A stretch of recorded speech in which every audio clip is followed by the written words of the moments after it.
Hey, what's up, everyone? How's everyone doing? Hey, there's a little blue dot. There you go. The chat is working. Beautiful, beautiful, beautiful. Yeah, it's funny. Like last week, the chat wasn't working. It made such a difference, Like nobody was like commenting or like telling us we were wrong or anything. So it was like, come on. It's like, it's back. The chat's back. It's great. All right, everyone. Cheers. Cheers for tuning in. Friday night, Saturday morning, wherever you are. Canadian special. That's a first, I think. First all Canada episode. Gonna be a good show. I was just talking to Dave because I met Dave and I thought it was about 10 years ago, like in Osaka, a career suicide show. It wasn't 10 years ago. It was like 2006, right, Dave? Something like that? Yeah, 2006. So 18 years ago? 18 years ago. I thought it was like 10 or 11 maybe. Yeah. Weird how that works, eh? Yeah, right. Happens to the best of us. That's right. It was a good show. We were talking about Technocracy played, local band from down here. Yeah. Yeah. Ripping. It was a good show. It was a good show. Tonight's going to be a good show. Dave's here. Jason's here. Woody's here. Woo! Yay. We had the usual, not usual, a few technical problems beforehand. I felt like it wouldn't be the show if we didn't have some like technical problems. Yeah, there were a few. Just a couple. But we're all set. We've all got 5 or more records that we're going to have a great time talking about. I can't wait for everyone's picks. I'm excited to see what everyone's picked out. This is the postponed episode. It was supposed to be episode 68, if I remember correctly. I had a big thing going on. I had to sort of postpone. Sorry about that. But luckily, everyone's back. The same crew got them back together. So I'm looking forward to it tonight. So, should we get going? We got a better number. What's the episode number? 72. That's a better year for music, right? 1972 is better than 1968. Black Sabbath album that came out that year? Man. Actually, 1972 is the best year, I would say, for like heavy rock music. I would say 70 or maybe, I don't know, 72. I think Dust Heart Attack came out that year, so I'm going to go big fucking yes. Yes. There you go. I love it. Oh my God. Like when Mark Bell was paraphrased or quoted saying that the playing that he did on Heart Attack was literally like the limits of his technical capability at the time. I mean, he overplays, which is why it's so awesome. Like his triplets, he just doesn't know how to stop. He just non-stop. Man, I listened to that album repeatedly and then found out after the fact that it was Mark Bell playing. Yeah, I didn't know either. And it was just like insane. Just made me appreciate it that much more. Yeah, it's weird. Like I don't like a lot of soft rock, but when I realized like the lyrics on the soft songs are so dark. Oh yeah. Yeah, I'm like they're just as good actually. That whole album is just fucking start to finish in my books. Amazing. Yeah. Good. Second one's good too, right? I think. But, well, I'm speaking about the second one, Heart Attack. Oh, Heart Attack is the second one. Yes. Yeah. The first one's fucking great. Yeah. Well, and they've got that darkness established already. If you think about like the corpses on the cover, like that's very controversial for the period, I think. Oh yeah. Just taking it to the good folks at Karma Sutra and say, here, put this out for us. No commercial potential. All right. I'm going to get my first pick. I've got it ready right here. It's new. It just came out maybe a week ago now in the UK, but it's a Japanese band. It's their new album. People are excited about this album. There's already a lot of opinions about this album on the social medias. Some people don't like it. Others love it. It's the best thing they've ever done. Let's see who I'm talking about.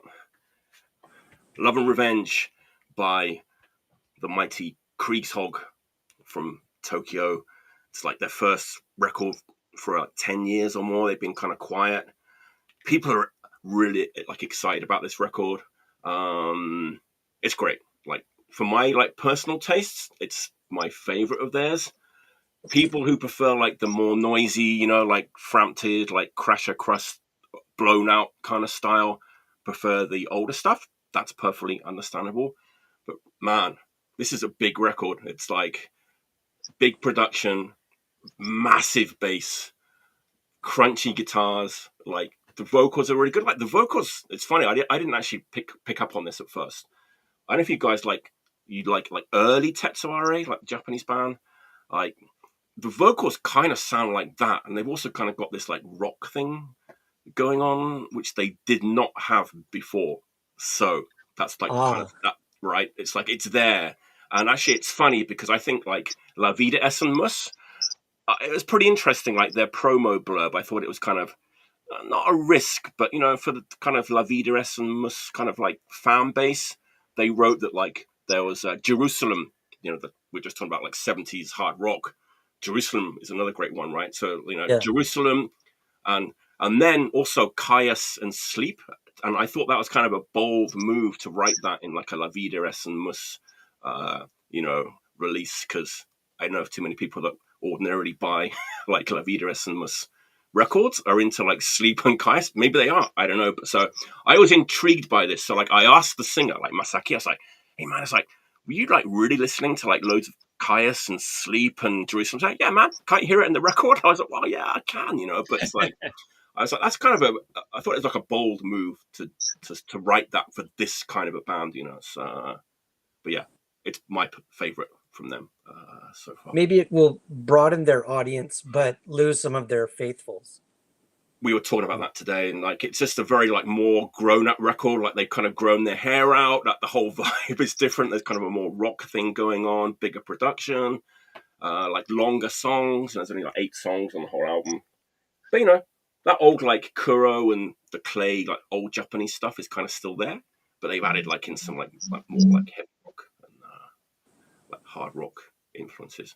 Yeah, nice. I like it. Anybody else heard this? Have you guys heard it yet? I listened to one of the songs off it. I'm waiting to get the actual record until, like, I think you and I were talking about that the other day, like get the whole record and give it a spin on the turntable before I really... But it's definitely one of those things that I am going to buy. It just, I'm waiting to stack up a big order from someplace and, you know, do that whole thing, right? Yeah, it's like, I guess they put out like 2 songs on Bandcamp and I listened to those, but then like Paco sent me the whole thing and I was like, oh, God, why did you do that? Like, I want to wait to like get the record. Of course, like I couldn't stop myself from listening to it.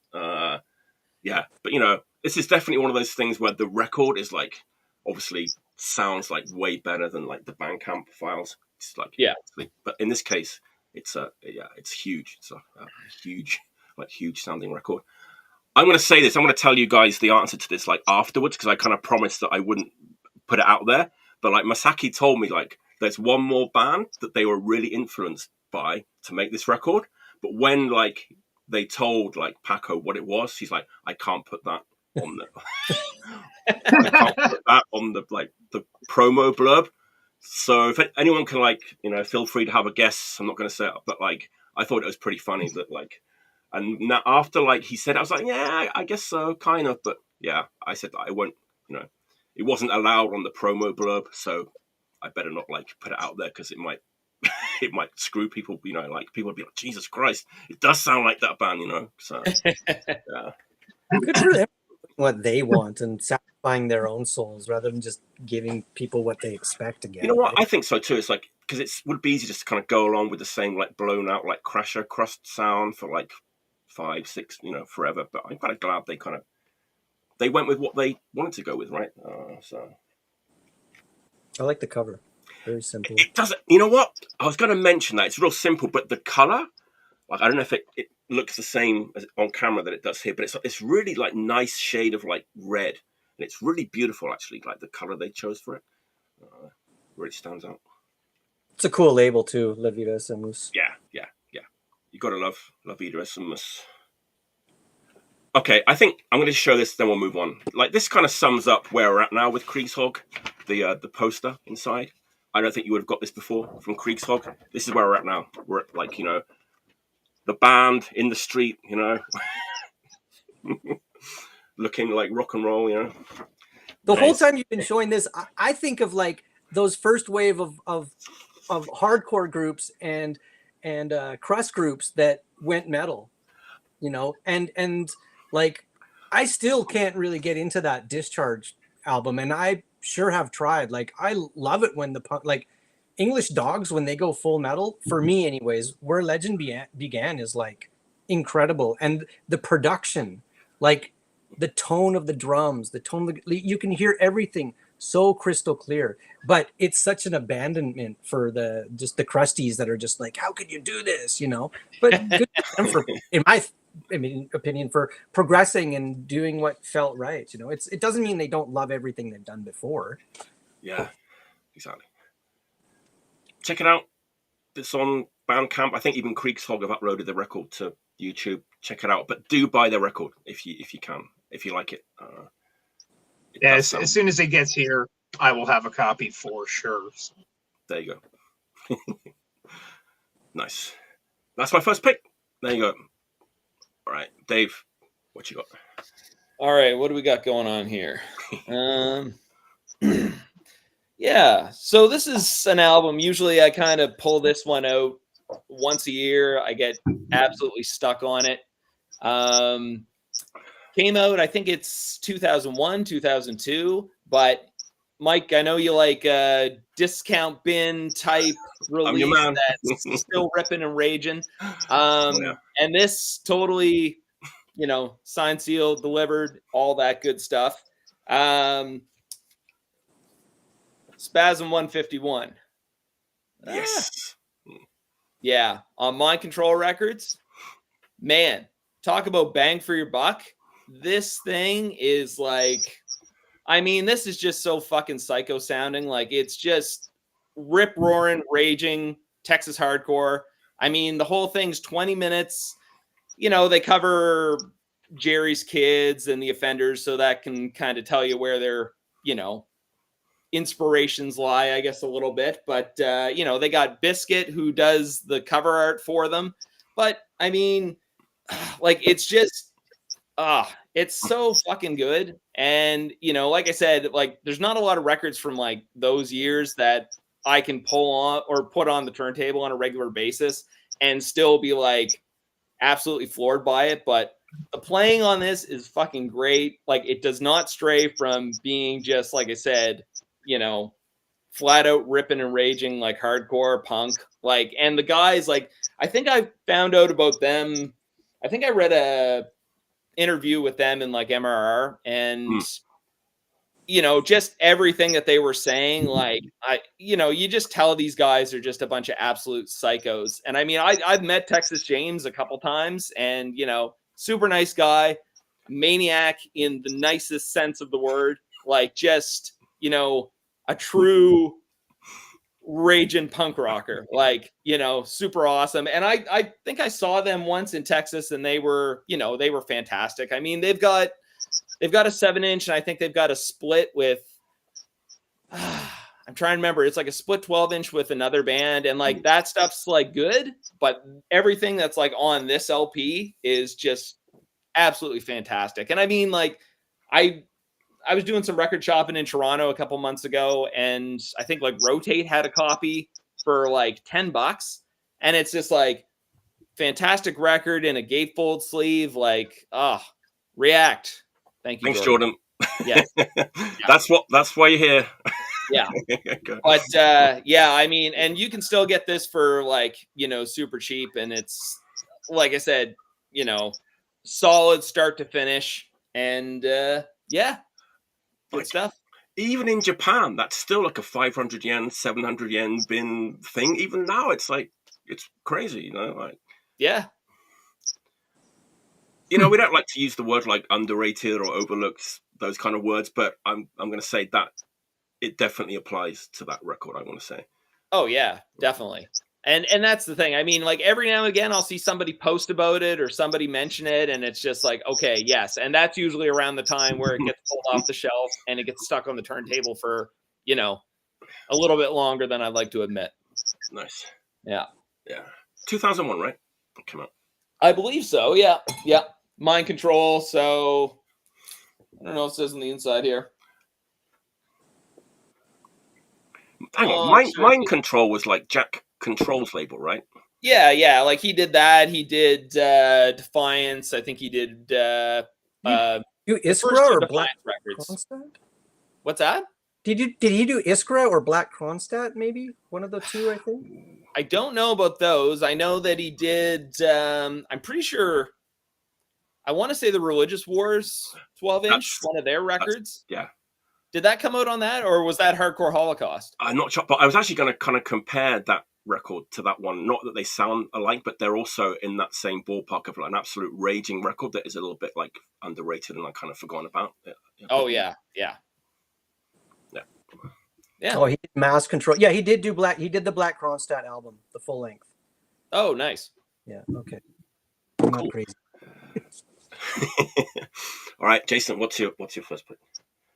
Oh man, well, it's funny because I thought we were only supposed to choose 3, but I actually chose about 20. So I decided which one I want to start with here. Okay, I'm gonna pull out 3 Filipino ones and sort of flash them all at once. Cool. Because I didn't search your database to see if these have been dealt with. I'm pretty sure they haven't been. Yeah, I'm pretty sure. Okay, so what is his name? Oh, that's hilarious that I'm forgetting right now. But I did a fanzine in the 80s called Death Rip, and one day I got a amazing letter. I mean, the classic one written on gig posters, which just goes on for pages, and you're like, oh my God, I have a new best friend on the other side of the world. And he sent a scene report for the Philippines. And at the time, I was writing with people in about 50 countries actually in the late 80s, but I didn't know about the amazing Filipino or Pinoy punk scene. And for those of you who don't know about it, it sounds quite Southern Californian, minus the sugar coating. Like, it's not that sweet pop punk. It's like Southern California hardcore, and they all sing in English. Everybody in the Philippines can speak English. So my dear friend Jordan, he went to the Philippines and he brought me back some things that I just was not able to get on my own. Wow. GI and the Idiots and the Philippine Violators. Like, these are absolute classics there. Like, nice. You know, and they're on par with any great piece from the same period from anywhere in the Western world. There is something uniquely Filipino about them, lyrically, let's say, but stylistically, like, they're definitely a part of what's happening around the world. And it's not copying the Japanese scene, which is very distinct in character, actually. Right. So you'd think they'd sound more like something they're close to, but no, they sound more American than anything else. But they're just fabulous. And then just while I'm at it, I would say, yeah, I got this grail of hard rock, Juan de la Cruz band. I've heard of that band before. Yeah, and this album is fabulous. Most of it's heavy. God, that glare is terrible. Okay. But it's called Mascara, which is based after an event that they have where people paint their faces. So it's not a Kiss thing. This is actually like a traditional thing that happens there. Yeah. So all in all, I just actually showed 3 instead of 1. But the point being, like, some Filipino stuff, really, really interesting. If I haven't got them mixed up, I think this one is okay. My camera just dropped. Yeah, we've lost your visuals. Oh, that's shit. Okay. Yeah, this one is more hardcore, and this one is more punk rock. And I even was given another one, which I promised not to show, which people compare to the Neos. Actually, it's just super fast hardcore. Yeah, that's funny. Like, you showing those, like those first 2, reminds me of reading those scene reports in the Philippines, and I remember those band names from that time, even though I've never owned any of those records, because it was really interesting to get like scene reports from like those kind of places right back in those days. Yeah, and what I found out is Mutilated Noise, the guy that ran Mutilated Noise, and he's back at it. He's the guy that wrote me. So almost all of the releases were put out on this label called Twisted Red Cross, which I can't remember all the details of, but my understanding is it was connected with an early punk rocker there. But the funding was actually mostly mafia funding at the time, which when I was a kid, I thought was a shocking thing. But now, mafia is just black market, really, undeclared income in this case. But they're all studio recordings, and they sound fabulous. But these records are so fucking expensive if you order them from someone in the Philippines. The shipping is like, forget it. It's just crazy. That's funny. I was going to say this, actually, and Jeff has kind of beat me to it. The Dead Ends has just been reissued too, right? Yeah, good luck getting them though. The shipping is insane. Oh yeah. If you have advice, if anybody has advice where to get any Filipino punk stuff at a reasonable price, I'm all ears. I feel like Jordan's in the chat, but like I feel like Jordan said he just ordered like that Dead Ends reissue from somewhere in the States. Maybe Sorry State, I'm not sure. Let us know in the comments. Yeah. We'll see. Okay. Yeah. Well, he says React. Is that? That was the band that did the split with Spasm. Oh, okay. Yeah. Grandpa's not quickly enough. Yeah, here we go. Yeah, here we go. Jeff, got to check these out. Been loving these Dead Ends reissues lately. There you go. Yeah. Yes, it is. And here he is. Woody, a.k.a. Common Pala. Hey, Daniel. Long time no see. Hope you're doing well, man. Hey, there you go. General Speech. There you go. You can get those Dead Ends reissues from General Speech. Tom from General Speech has them.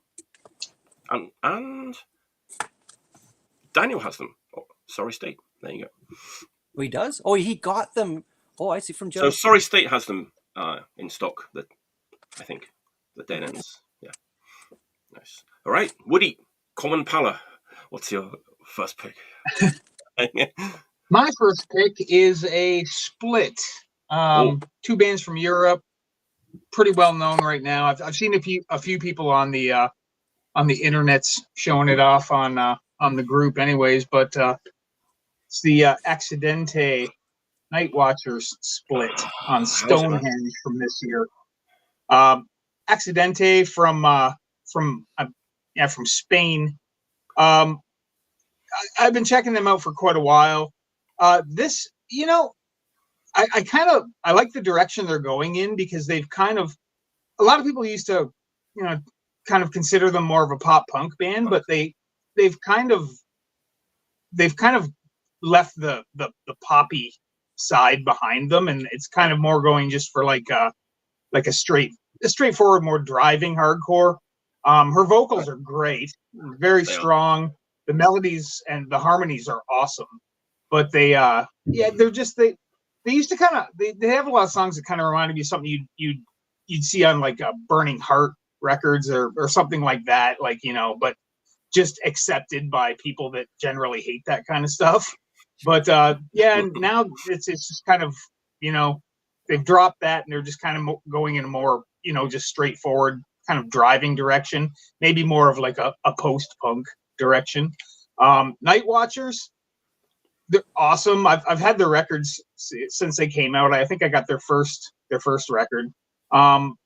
They remind me a lot of the Red Dawns. If they were French, so I guess it'd be like Dons Rouge. But yeah, that's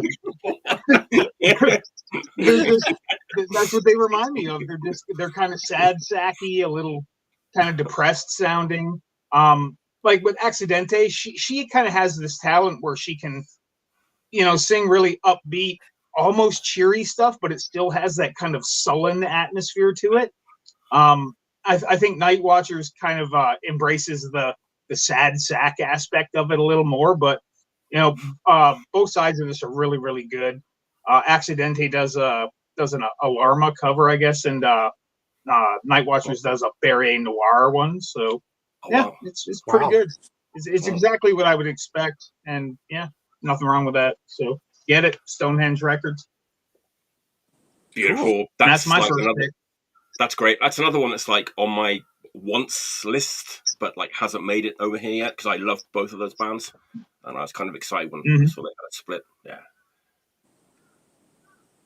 that's been out. This is from this year, right? It's been out like just a few months now. Maybe. Yeah, I thought so. Yeah. Accidente is funny though, man. We've had this conversation before. It's like, you're right, but it's like people who don't like pop punk at all, but like love like Accidente, and like there's a whole bunch of other bands like that too, right? But there is something about them that just separates them slightly from like, that pop punk that we don't like kind of thing. It is absolutely right. Yeah, there is like a sort of moroseness in there, for sure. Yeah. I think that's part of the appeal for me, really, because I kind of like that, shitty rainy day ride on the bus kind of music, and that's what it reminds me of. So. Nice.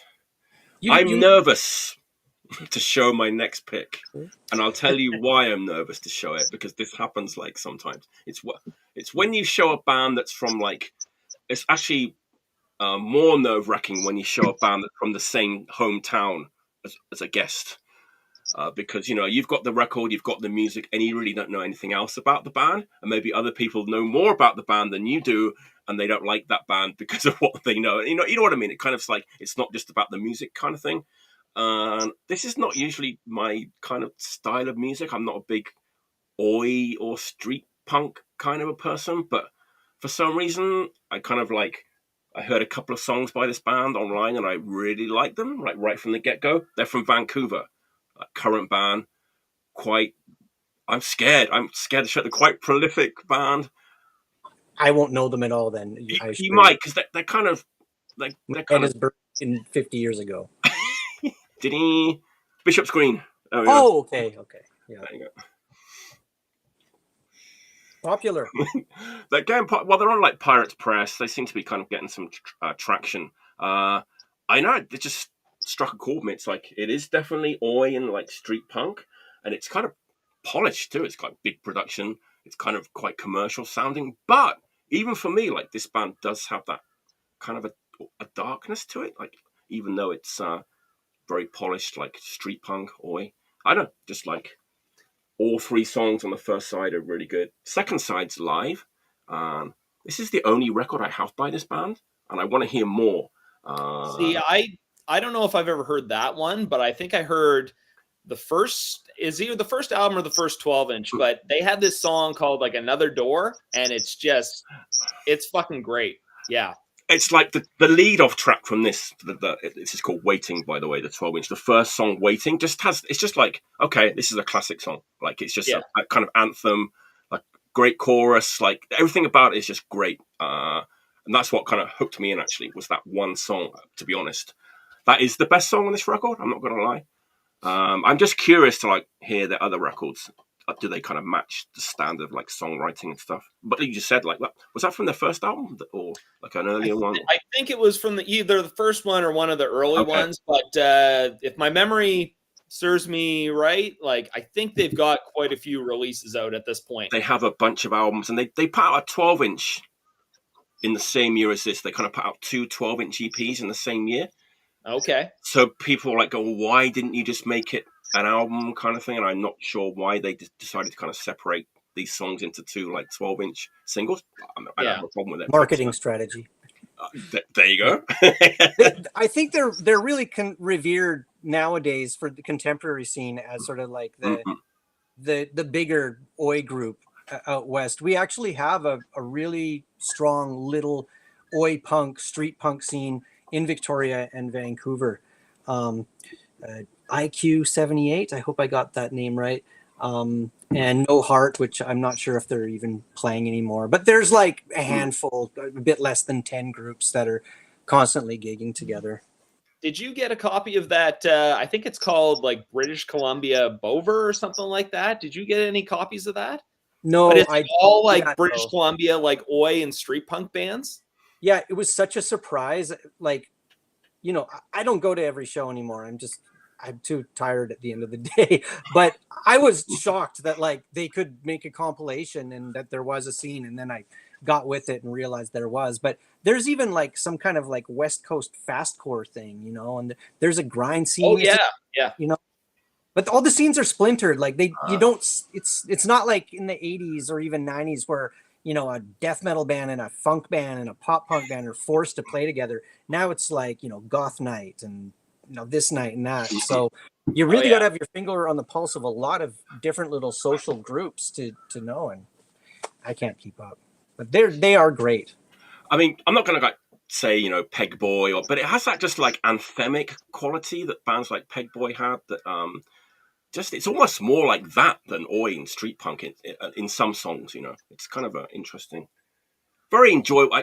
I've been playing this record to death. Actually, it's just really fun to listen to. Real It's easy got on the choruses that you're like singing along with, basically. Yeah, right off the bat, Yeah. I was singing along to the first song after one listen. It's like one of Yeah, those kind of that's records, right? always good. Yeah. As long as they're not singing terrible things. Like Actually, no, the I lyrics. love The Last Resort, but oh my god, like what the fuck? Actually, I'm kind of glad you mentioned that because the lyrics on this are actually really good. Yeah, like working class, issues. Yeah. None of that horrible stuff. If you're unaware of it, Mike, I know the other guys will be aware of it. Gassenauer is like one of the only oi punk bands from the 80s in Canada to have left behind some recordings. My understanding is it actually got banned on Discogs pretty quick. I think they do some nasty cover songs that I don't know enough about, but it's like straight up oi, like the Blitz or something. There was never really a big oi scene here, except for Edmonton. Edmonton had an oi scene. Yeah. Maybe Dave disagrees or Woody disagrees. I'm not sure. Yeah, I don't know. I know there were bands from Edmonton like Glory Stompers and shit like Yeah. that, but oi's never really been my thing. Yeah, Greg from Bishop's Green, I think, was in the Glory Stompers. Is that so? That's great. Oh my god. Fuck, I think. Yeah, he was in Greg there with... Huff is the singer of this band. Yeah. Oh, that's so cool. Shit, well. Yeah. There he is. There he is right there. He's a nice guy. I mean, I haven't seen him in 30 years, but he's a good dude. This band is much better than the Glory Stompers, I want to say, but yeah. I don't think that's a controversial thing to say. I do have the Glory Stompers record. Yeah, I still got to get that, honestly. All right, that's my second pick. It's from Vancouver. Great band. A lot of people have been like on the Facebooks have been like really like saying good things about this band. Like they wouldn't ordinarily listen to this kind of music, but the Bishop's Green are really good. So, all right, Dave, what's your second pick? All right, so this is one I've had for a little while, but I was doing mail order packing records up like a couple weeks ago, and I just randomly pulled this off the shelf, put it on the turntable, and I was like, oh, god damn, I forgot how fucking absolutely catchy this is, how good it is. That would be 13 by Panic. I literally almost bought the most recent reissue of that like last week, and I'm kicking myself. Did it get reissued again? I think it's the Sing reissue. Sing.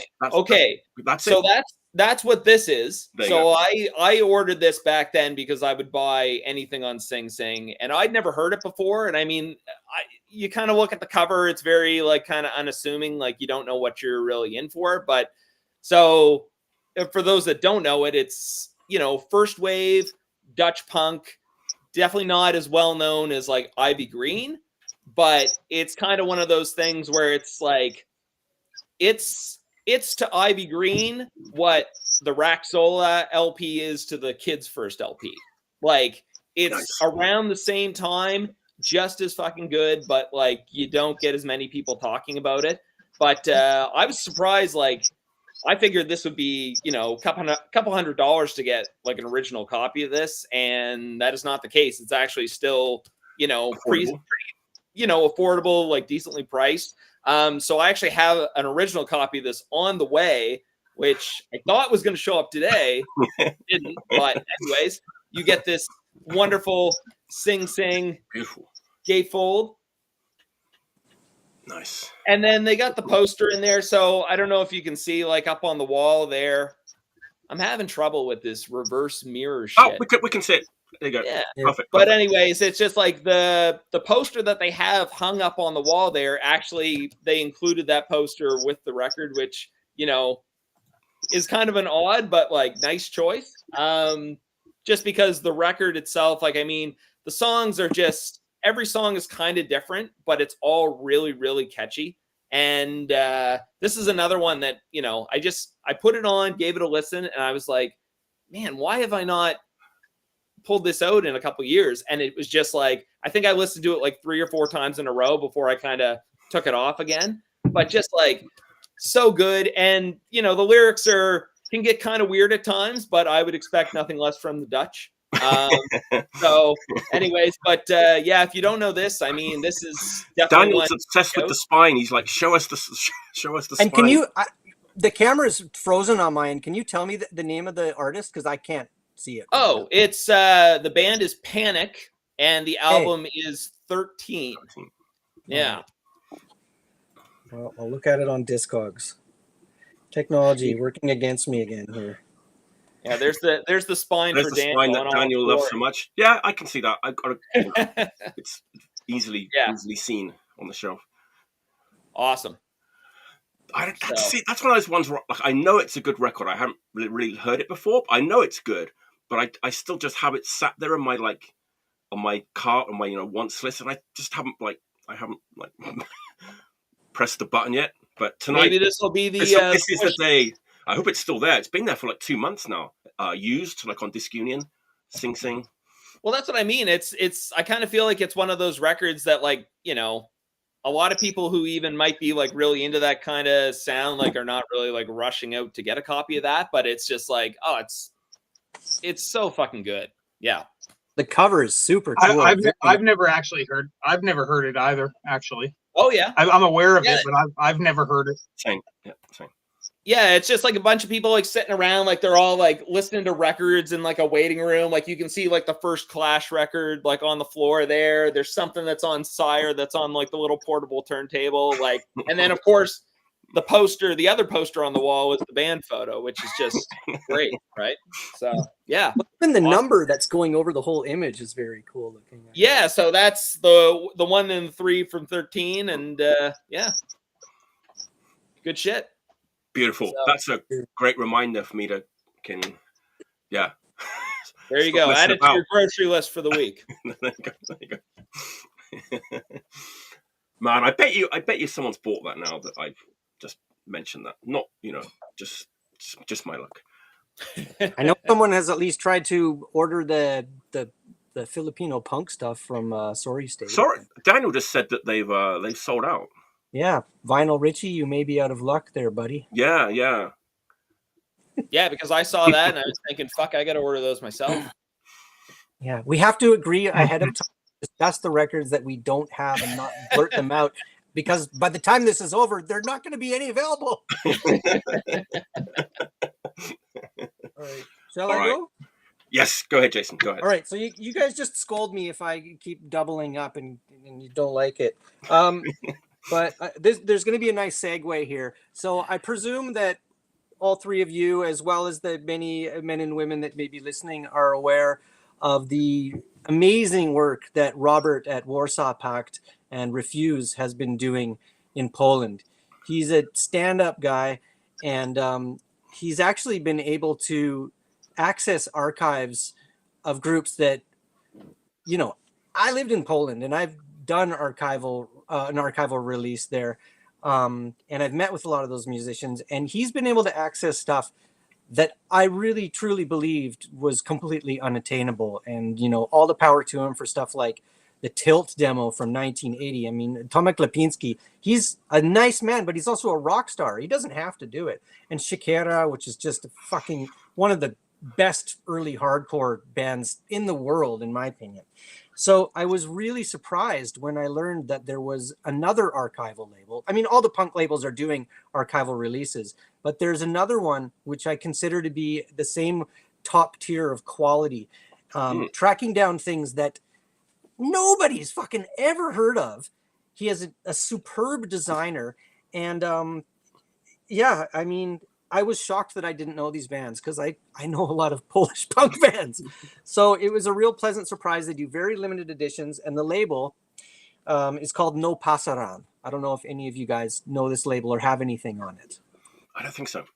So I'm going to show a fairly obscure one of all the things that I can show that I really like. It's a band that my understanding is they went through two eras and they changed their name. So they're called Phantom and then called Enola Gay. Okay. And it's some kind of post-punk. I'm not going to say it's like mega dark cold wave, like, the brand of specific to Eastern Europe. at the time, but it still is cold. It's robotic at time. Ironically, there's a song called Robot on it, but I'm thoroughly impressed. I mean, this is from Master Tapes. He does a superb job. Yeah, it's just really, really, really excellent. And then I just want to segue. Let me just see what's inside here. I mean, yeah, give you an idea. Like these booklets that he's doing, you know, printing is cheap in Poland, a lot cheaper than in Canada, that's for sure. But like, this is how you do an archival release. You know, you contextualize it culturally, right? Takes you back in time so you can appreciate its significance in that time and place, right? So with that in mind, there was a compilation that came out back then called Jeszcze młodsza generacja, which means again the youngest generation, and it was an omnibus of post-punk groups. It didn't. I think it might have had one punk rock group on it. It was very, very cool stuff. And this label got the crazy idea to do an homage to that compilation and do a compilation called The Youngest Generation. Now, if I'd been wise, I would have pulled out the original version because he's made the covers similar. Wow. On the first one, you have a Ken doll, a nude Ken doll, that is in these very dramatic posed positions. And in the end, the Ken doll is falling down. I mean, it's really brilliant. And now they've done a second edition also with dolls on the cover. Yeah. So this is this amazing compilation. It's a double LP with a fucking huge booklet. I mean, I won't even get into that because I'm showing too many things here. But it's an incredible compilation. I highly recommend, you know, all these crusties that are now doing post-punk and cold wave. I mean, thank God I can't hear any more D-beat myself. So, you know, this is something you should really check out, okay? It's called Najmłodsza generacja, which means the youngest generation. This is a fucking 10 out of 10 compilation of post-punk, cold wave, bit of new wave stuff, all from Poland, from the contemporary scene there. All right, that was a mouthful. Brilliant. 80s, right? 80s? No, the original one. Sorry, the original one. This is contemporary. Yeah. Gotcha, this is a contemporary follow-up to it, and it's just, he's done it so tastefully. So my hat's off to No Pasaran for not, you know, now I know there's two incredible archival labels in Poland. There's many more, nothing against the other ones, but these guys are focused exclusively, for the most part, on archival stuff or archival related things. Yeah. Poland, like we could talk for a long time about like Poland, how many amazing bands there were from Poland, like in the 80s. It's absolutely mind blowing. I remember like I used to trade with someone in Poland. And I remember like getting the Moskva record like in the mail from Poland and just like, oh man, that record is like top 10 like punk hardcore record of all time for me. It's absolutely incredible. Just beautiful. Like just there's something about that Polish music. I don't know. It's I could tell you something really funny. So there's a BBC documentary about them playing Moskva playing at the Jarocin Festival. And Jarocin was a very small village where all the punks of Poland convened once a year because you didn't have a lot of opportunity to perform, especially legally. And the BBC came there one year and they did a documentary called Mój krew, twój krew, which means my blood, your blood. And they were quite enamored by, I think his name's Guma. I might be wrong. That the leader of Moskva with, you know, he's got like blonde dreads. He's a good looking dude, really charming. And he can speak English. And they're like, you know, can we interview? Can we film you? And he's like, yeah, but only if you let me take your BBC van for a spin around Jarocin. And they're like, okay. And then there's footage of him ripping around this beautiful little traditional village or town in the BBC van. So, that's amazing. Yeah. I was going to say, I forgot about this. Like, so I was trading with this Polish guy. I can't remember his name. I don't think he was in a band that had like just a Polish punk. And one day I got a big box. It was kind of bigger than usual. And I opened it and it was kind of clinking around and stuff, making a noise. And I opened it and on the top was a letter written on the back of a poster, like we're talking about. And it's like, very sorry, hard times right now. I send you like homemade vodka instead of records. Like, and he just sent them, and you know they got through the customs and everything, and like, man, it fucked us up. We were drinking that stuff. Like, it was like there was like no labels on the bottles. God knows what we were drinking, but it was like I sent him back like twice as many records as I'd ever done. just, because he said, hard times, no records. I send you this instead. And then he also sent what he described, and I remember this very clearly. I don't know why I remember it so clearly, but he said, I'm also sending dead Russian soldiers watch. Maybe you can sell it. Like, this was like 1991, I want to say. Yeah, so glorious days of training, I believe it all. Yeah. Very cool. Wow. There's also the Japan, Poland, connection, right, with the Stalin and Deserter. That's a whole other story. That's very cool that they played there. Yeah. Deserter are they're like the poster boys for Polish punk worldwide, I'd say. Nice guys too. Polish moonshine, yeah. I don't want to drink that ever again, but it was good. Yeah, it's called Bimber. Bimber is what it is. Yeah. What's it made of? Do I need to know? Well, it's just spirit. The spirits, right? Potato. There's a lot of potatoes. Yeah. I've not drank anything quite like that before or since, I want to say. Let's put it that way. Rocket fuel, yeah. All right. Woody, what's your second pick? Okay, this is a band. They've been around for 25 years, and I'd never heard of them, until maybe the last month and a half or so. And I saw them last weekend, and they were pretty fucking great. But their sound's kind of outside of my wheelhouse, and it's not something that I don't listen to a lot of stuff like that. So I probably won't. I'll probably do a disservice trying to explain them, but I'm gonna fucking do it anyway. Have a crack at it. TsuShiMaMiRe from Tokyo. My home country. It's three women playing. It's kind of like a dreamy psychedelic kind of pop, but there's kind of especially with the drums, there's kind of a mechanical abrasiveness to it. Kind of like you'd find maybe in a Melt Banana, but they don't sound anything like Melt Banana, but it's just got that kind of overall feel.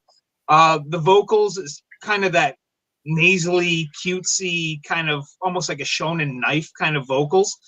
But there's kind of like a spy movie soundtrack undertone to it. It's just an amalgamation of a whole bunch of different styles that I just found completely interesting. And I've never, really delved into this band before now, but this record, it's pretty cool. It's interesting. It's not something I'm going to listen to a ton, but they certainly got my attention. And live, they were great. Wow. Very, very inventive. Sometimes she'll even break out into this kind of odd, it's kind of a hip hop kind of style almost with her vocals, and I don't know, it's just really, really weird and very, very creative. And the playing is top notch. The vocal arrangements are super interesting.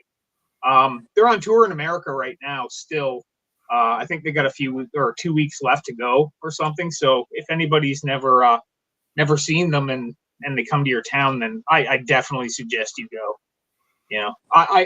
I stood through two really shitty bands to watch this band play, so that's testament to it, because my patience is really limited when it comes to shitty local bands, right? So yeah, TsuShiMaMiRe. Apparently, Mamire means like a mix-up or something, and then the Tushi at the beginning of it's a segment of each of the band members' names. Okay. So even their name is just a weird nonsense thing, right? But yeah, super interesting, in a band I literally had never heard of before, a month ago, and they've been around for a long time. So, I mean, yeah. I've actually never heard of them until you mentioned that you just been to see a Japanese band the other day. I'm kind of hoping that go ahead, mate. Go ahead.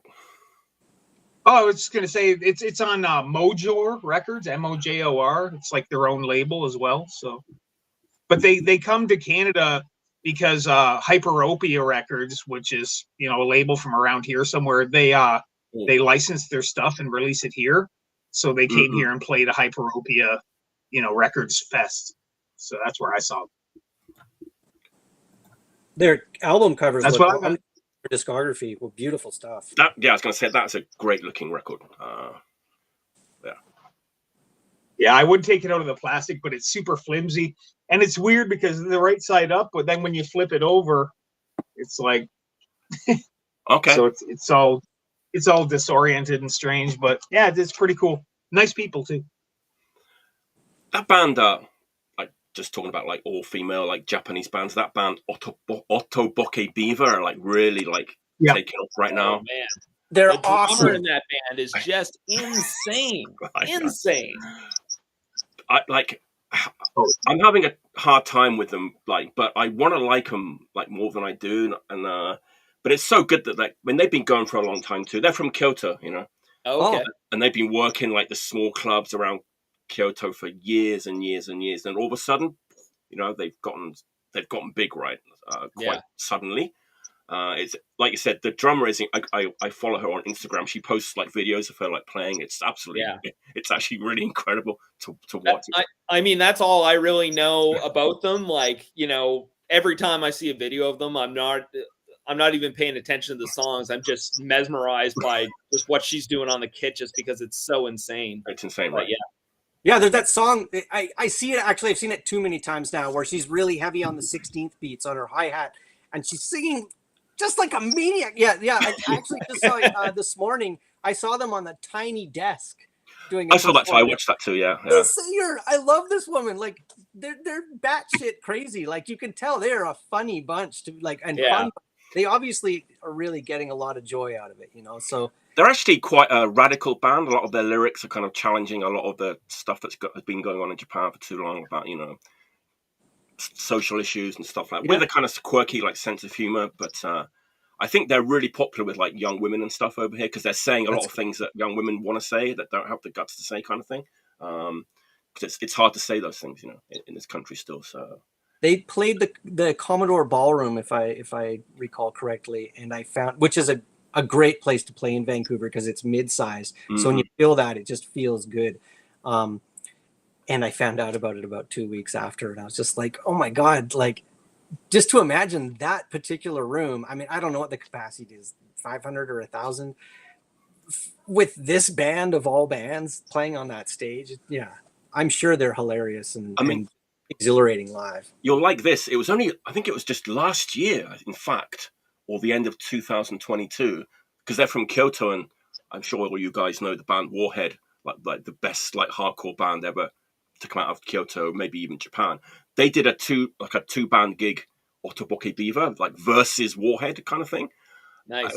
I wish I'd gone to that now because it's in a tiny little spot in Kyoto, and I don't think they're ever going to play anywhere like that ever again. So I kind of wish I'd gone to that now. But they're playing Glastonbury too, right, this year? Wow. Good on one of the kind of smaller stages, the John Peel stage. It's changed its name now, but yeah, I think the time to see them is kind of going to be this year. I think after that, it's going to be like big halls, maybe. Yeah. Cool. Yeah. Is it my turn? It's my turn. It is. I'm going to change my order a little bit because we were talking about archival issues, you know, releases. I got one. The music is amazing. Former Yugoslavian band from the former Yugoslavia. I picked this up a few weeks ago. I've been playing it today. I do kind of remember this band from like back in the day, but I never owned any records by them. Look, the record looks good, but let's have a look at the record. I'm talking about this band called Quod Massacre.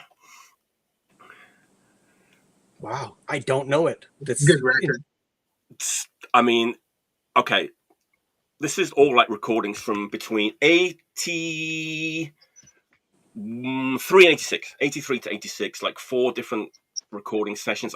I don't know where they originally came from because it doesn't say anywhere on the record. There's no booklet. You want like a booklet with this kind of release, you know, the history of the scene and everything. There's really nothing, but hey, maybe there was, and mine is missing the booklet. Let me know if anyone has this record. Mine doesn't have a booklet. It's a gatefold. I don't think mine has a booklet either. Okay, it's just. Is that on the Ne label? That's right. It is. Yeah. That's such a cool label, man. From Sweden, right? Yeah, they're doing fucking amazing stuff. Yeah. So this is like from 2012. This particular like archival release. Last week, I was kind of trying to explain like so much hate from Norway. And I had a bit of trouble doing it. But I'm going to like kind of compare this band to that. They don't sound exactly the same, but it's like very melodic and kind of poppy, but it's also definitely hardcore and kind of raw recordings, like super catchy, but it has that kind of passion that just comes through in the music. Very urgent. Just great, great stuff that's been probably forgotten. But, you know, Nair Records did kind of, you know, resurrect them a little bit 12 years ago. But this really does need a booklet with some, like, you know, context and stuff about 80s Yugoslavia. But I guess you can kind of look it up for yourself online. But it'd be kind of nice to read along when you're listening to the record kind of thing. But if you haven't heard, Mike, you like this band, right? You're a fan. Oh, yeah. I first heard them because they're on a 7-inch compilation that it had like funeral oration on it and stuff. And that's where I first heard them, and I thought they were one of the standouts on that compilation. Yeah. So, I mean, they were another one too. There's another one called, was it Break the Silence, that has Instigators on it as well as another compilation 7-inch. Yeah. Yeah. Definitely for fans of like early funeral oration, like Crunch, So Much Hate, Puke, Rape Teenagers, that kind of melodic stuff that's kind of like, I don't know, like hardcore, but also like super melodic and catchy. Highest recommendation if you kind of like that 80s, mid-80s European stuff. It's great. On that label is actually really good, actually. Like, that's all they do, right? Is ex-Yugo stuff? Is that right? Okay. Wow, I did not know that. Okay. I believe so. Okay. Do you guys know? I don't know. I'm not sure. That's the only thing I've ever seen on that label. Me too. That's the only thing I own on this label. I didn't really look them up too much. Yeah. They're worth an investigation. Yeah, I've got some 7, which is very good. Cool. Very enjoyable. Just a snapshot of mid-80s. Like, there's not too many bands like UBR. Isn't there like members of UBR like in this band? I want to say at least really? one. Yeah, but I think so. I think I read that. See, if I had the booklet, I would have known that. But yeah, UBR, that's classic Yugo hardcore. I feel like there's like at least one member from UBR that was in this band too. So, like, it's like you can't like copy this stuff. You can't like recreate this kind of music. You know, it's just like it's such a snapshot in time of a certain place. Very real. You know. Yeah. All that stuff from Yugoslavia, from like the punk rock, the new wave, the hardcore. It's very talented, original. They had open borders in Yugoslavia, so I think that's why the sounds they're really on par with what's going on in Europe at the time. Yeah, it does sound like more like European, like So Much Hate, like funeral oration. Kind of does sound like that. Yeah, for sure. Intrigued. All right, Dave, what's your third pick? Yeah, I guess it'd be third. Yeah. So we were talking before about Polish punk, Polish hardcore. I have a feeling Jason will probably know this one, but I honestly, up until maybe about a year or so ago, I'd never heard of this band, but I saw Felix Havoc was doing like an Instagram story, just listening to one of these records, and I was like, man, what is that? And I started digging into it, looked it up, and HCP, the anti. See, I still can't see you, so yeah, I know those guys. Sorry. Oh, okay. You gotta stay. Yeah. Sorry. So basically, I mean, I've been listening to this a lot. I revisited it again tonight before the show, and it's like you put the needle on to listen to the first song, and it sounds like there's something wrong with your record player. Like, that's the kind of tone that you're getting from the bass. Totally. But I mean, this is just pure psycho shit. Like, this is like, it sounds so chaotic and so good. Like, it's crazy. I mean, but this is like Poland, 1989. This was actually released, I think, on a Swiss label. Yes. Yep. But the other thing, like, as soon as I heard this and I checked it out, I was like, oh man, I definitely got to get a copy of that. And I was surprised. And that, again, I mean, another one that's, still very, very affordable. Like, I think I paid with shipping maybe like $30 for this. Yeah. which is just like, you know, there's not a lot of like, you know, 80s hardcore 7 inches that rip this hard that, you know, you can still get for that price. But yeah, just so chaotic, so raging. Like, yeah, definitely a fantastic EP for sure.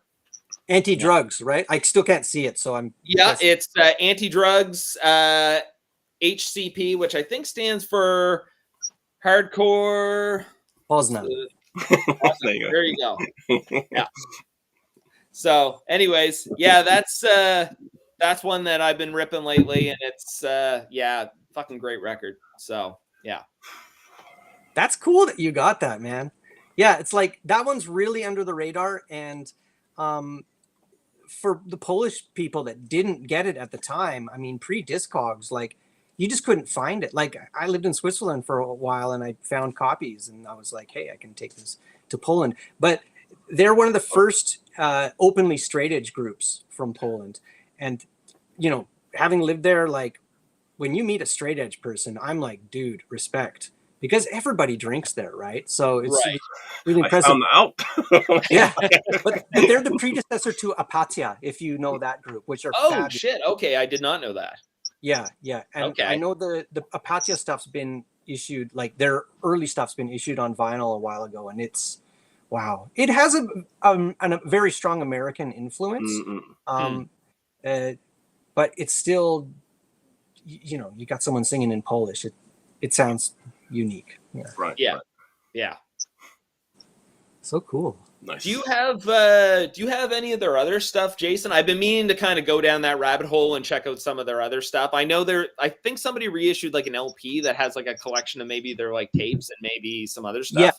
Yeah. So if you don't know Warsaw Pact and Refuse, you need to. Robert's just a 10 out of 10 guy, and he does incredible work.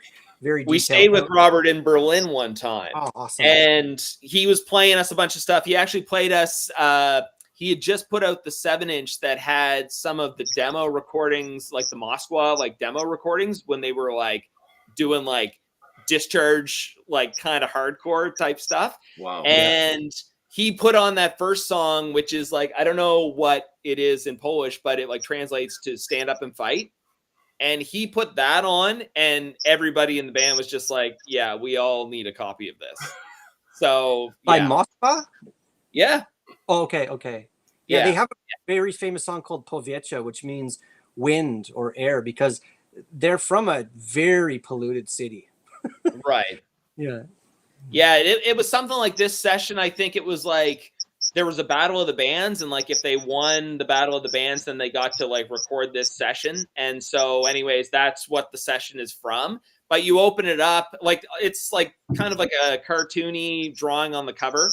But yeah, you open up the 7-inch, and it's like you were saying before, the singer's got like the long, like feathered kind of like blonde hair, and he's wearing like, you know, these like long black and white striped like stretchy pants. Like it looks like they're like somewhere between like Guns N' Roses and, you know, like GBH. And like, you know, it's, you put it on, yeah, it's just fucking so good. Actually, I'm due to pull that out for a listen very soon. Dave, did you know that Moskva actually went hard rock in the end? Oh yeah, for sure. Yeah. They did it. The album, I guess it's called I think it's called The Abnormal Street, Niezwykła ulica. I think that's what it's called. Yeah, I mean, the Polish punks just poo-poo that album, but oh really? Is it good? Yeah. If you like hard rock, is it a good record? Yeah, it's not bad. I mean, I'm not going to hold it against them. I mean, they know what the fans want to hear, and that's what they do these days, right? I mean, they were mostly just a thrashing, lightning speed hardcore group, but they must have been. You can hear they were into metal. There's no way they'd be playing that fast like that. I think. So they're still playing though? I believe so. I mean, they were playing when I lived there. I wish I could remember if I saw them. I mean, I saw Abaddon. I got to see Armia, which was amazing. Deserter, you know. Damn. Yeah. List goes on. Beautiful. Nice. Yeah, but HCP, the album is on Robert's label. Yeah, okay, I haven't cool. picked it up yet, you know, because I don't play that 7-inch very often. But you're right about the sound. Like the guitar, it sounds like the guitar is plugged right into a stereo. Like just it's like zzz, you know. It's so gnarly. It's just like the whole thing is just like, what is going on here? Like, so I don't play guitar. I refuse to admit that I play any stringed instrument, but I feel like if I was to, you know, try to figure out my sound as somebody that doesn't play any stringed instrument, like you would probably get something similar to that. Like, I don't know what I'm doing. I'm just going to start turning knobs until, you know, something turns on and something works. And it's just like, yeah, it's probably not too far off from that. I'm impressed that you showed that. That's a really, I recommend everybody that record. I mean, it's dirt cheap, as you said. Yeah, for sure. Wow, now I've frozen too. Okay, now I've only got you, Mike. Just me and you. Everybody's frozen on my screen. You're fine. No, nobody's frozen. Well, on my screen is, but all right. I guess I got to show something, hey? Yeah. I'm talking too much. Sorry, guys. No. This is We're here to talk. I think I'm gonna go for it. Yeah, it's a plug, but I know there we go. You guys are gonna love it, and I know the people watching are gonna love it too. So I should just do it. There's some stuff I'm pretty excited to show you guys after this, but I'm gonna bring this one out right now because I'm really happy about how it turned out. Worked so long on this, longer than I'm willing to really admit, and I'm hoping it's going to be one of these albums that's just the album of the summer. Now, again, I cannot see anything on my screen, so I don't even know where I'm holding this thing up, right? But this is the... Dishrags.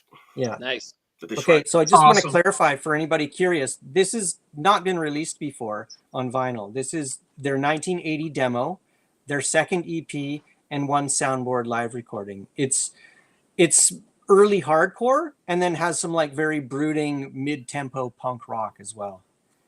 And it looks hot. I mean, you look at that. I hope you can see it. Again, I can't see. Perfect. Okay. It's a fucking great record. I'm really pleased to bring it to the world. Yeah. So how many studio tracks are on that, Jason? Is it just the second 7-inch, or was there more from that session? No, it's got a 9-song demo. Okay. It's a studio, but they really wanted to clarify for the world that it was just a demo and they did not ever intend to release it. But the thing is that the Dishrags Quartet, it's a very different group than the trio. And we planned this, well over 10 years ago that we would name the trio album 3 because we were going to name Quartet LP 4. So this is all planned. And yeah, so they did a demo, but they were only together about 8 months as a quartet. Wow. And what it was 2 members of a group called the Devices, which were an all-girl group made up of a bunch of teenagers, and then 2 of the 3 members from the Dishrags. So they combined their songs and did this. So musically, it's different, but it still sounds like the Dishrags. It's great. I'm so excited for everybody that's a fan. This is just going to be a great addition to their collection, I think. Nice. I was watching that Nardwar interview the other day with John Wright from No Means No, and Jason, your name came up a little bit in that interview, and then the Dishrags came up too, right? They were talking about the Dishrags for a moment there in that interview, right? Yeah. So No Means No, their decision to play punk rock was sort of, I think, cemented after going to a show at the sub up at UVic, which literally is in that direction I'm pointing. With the Dishrags, DOA, and Wasted Lives playing. And I think it was March of 1979. So, because the No Means No guys were prog rockers. They were playing in a group called Castle.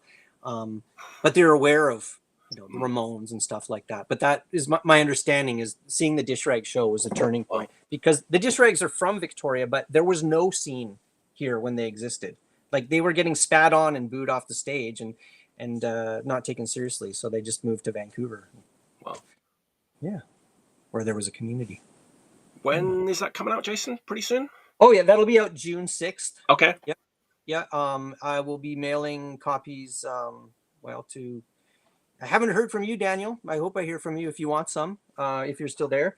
But yeah, I'll be mailing it to a bunch of American distributors and Canadian ones, and Europe's taken care of. I don't know what's going on with Japan. I guess the economy is not so good right now. So I think like Disc Union usually carries your releases. They have. Yeah, I haven't heard from them recently. I hope Okay. they do. Yeah. Yeah, June 6th. Beautiful. Nice. All right, Woody. Tis your turn. Well, starting to get nice out, and there's a record or a band that I tend to listen to a lot when it gets a little warmer out. I guess it kind of goes hand in hand with where they're from. They're from Miami. Pretty well known band in like Killed by Death circles, you know. But yeah, it's the Eat. It's Nice. It's not the Eat. It's the Humidity. It's the alternative Tentacles like double LP discography deal. I don't even. Yeah, there is both in there. The second record, it's all live stuff. I mean, it sounds okay, but I mean, you know, the first record's everything you really need. It's got all their singles and, you know, stuff like that, including their singles that are on like the best label name I've ever heard, that being Giggling Hitler Records. It's fucking hilarious. But yeah, Communist Radio, Catholic Love, you know, Dr. TV, Kneecapping, all the hits.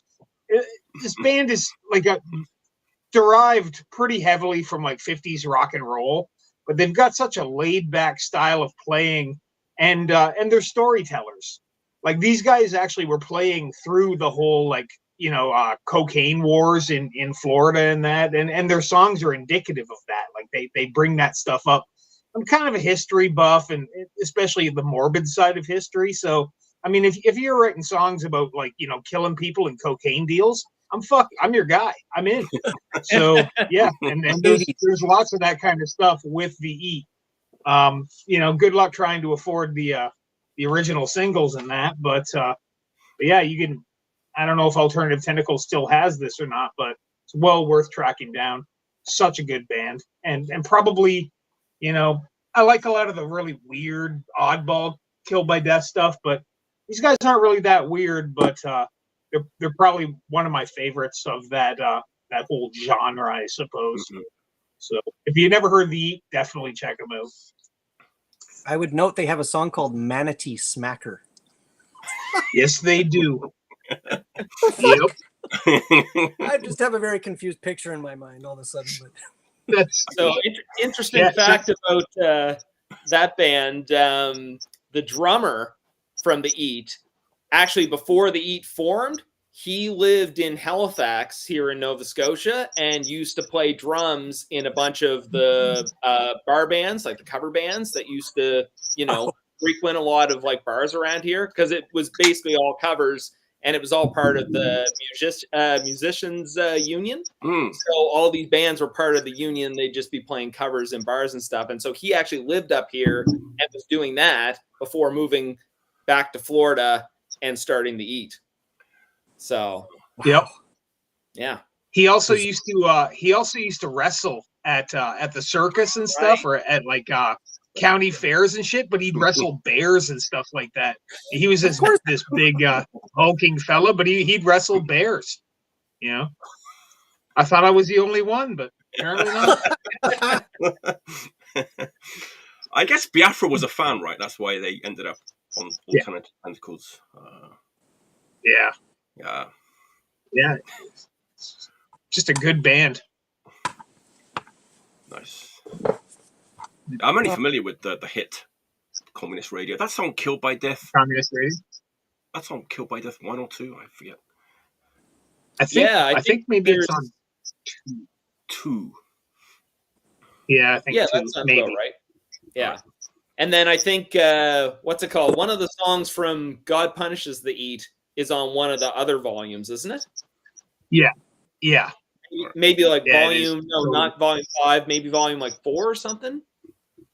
I can't remember. Yeah, 4 or 5 for sure. But yeah, I mean, if you listen to all their studio stuff, like I like all the songs. I don't think there's a bad one really in the. Yeah. Then again, I think after what is it?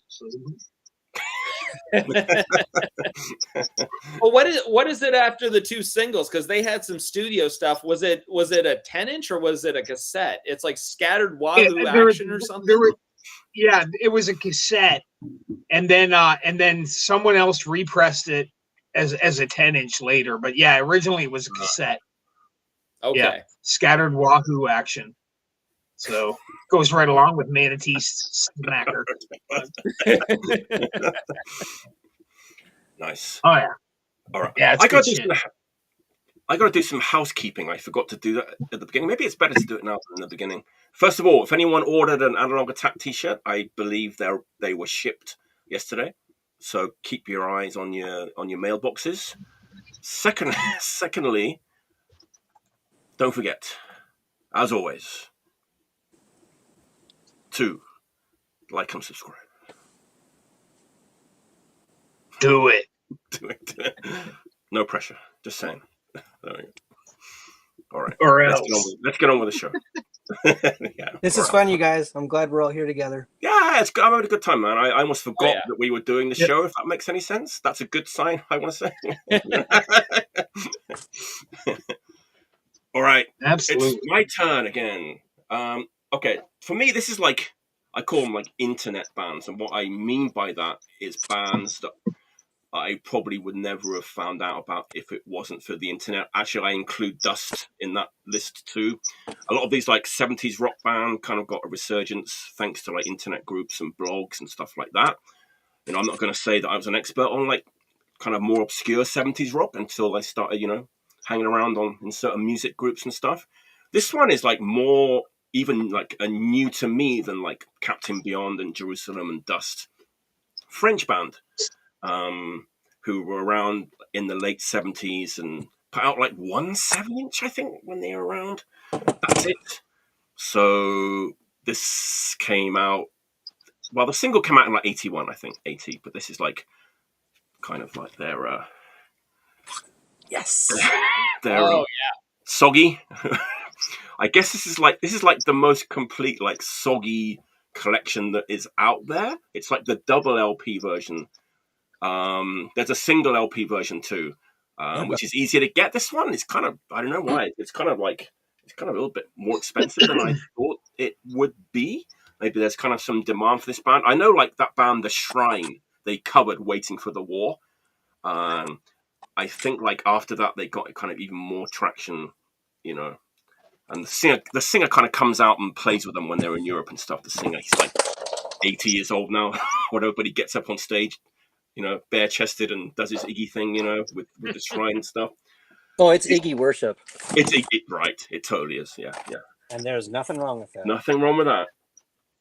Yeah, what are we talking about here? Soggy, French band. It's like proto-heavy metal, but after proto-heavy metal had kind of already been invented, if you want to say. I don't know, it's a hard band. They're a little bit punky, but it's mostly like hard 70s rock. Stooges, I don't know. It's what I call dirtbag rocker. It's kind of raw. Retro metal. I actually, yeah. You know what? I actually decided I was going to call them post-proto metal. I know it's there's a little bit of like late 70s Judas Priest in there too, with like the wrist, but like not. I don't know. It's interesting, but it's great if you like hard rocking rock and roll, and you haven't heard Soggy. Check them out because it's like really good stuff. And I was like thinking, do I need the live sides? Yes, it turns out that I do need the live side because it's really, really good. It's like, because apparently like this band were amazing live, so I'm told, or so I've read, and so you can really hear like the atmosphere, like how, you know. There's videos of them. Have you not seen the videos? I have not. Oh my God. They are on fire. And he's got that massive mushroom hair and he's shirtless. I mean, which he should be. I mean, just to go with their whole aesthetic. Like, you have to see the video. The singer's hair is anything but soggy. That's some dry looking shit there. Like, what's like a fucking hay fire. What's the opposite of soggy? Like brittle? I don't know. I don't know. Yeah. I don't know.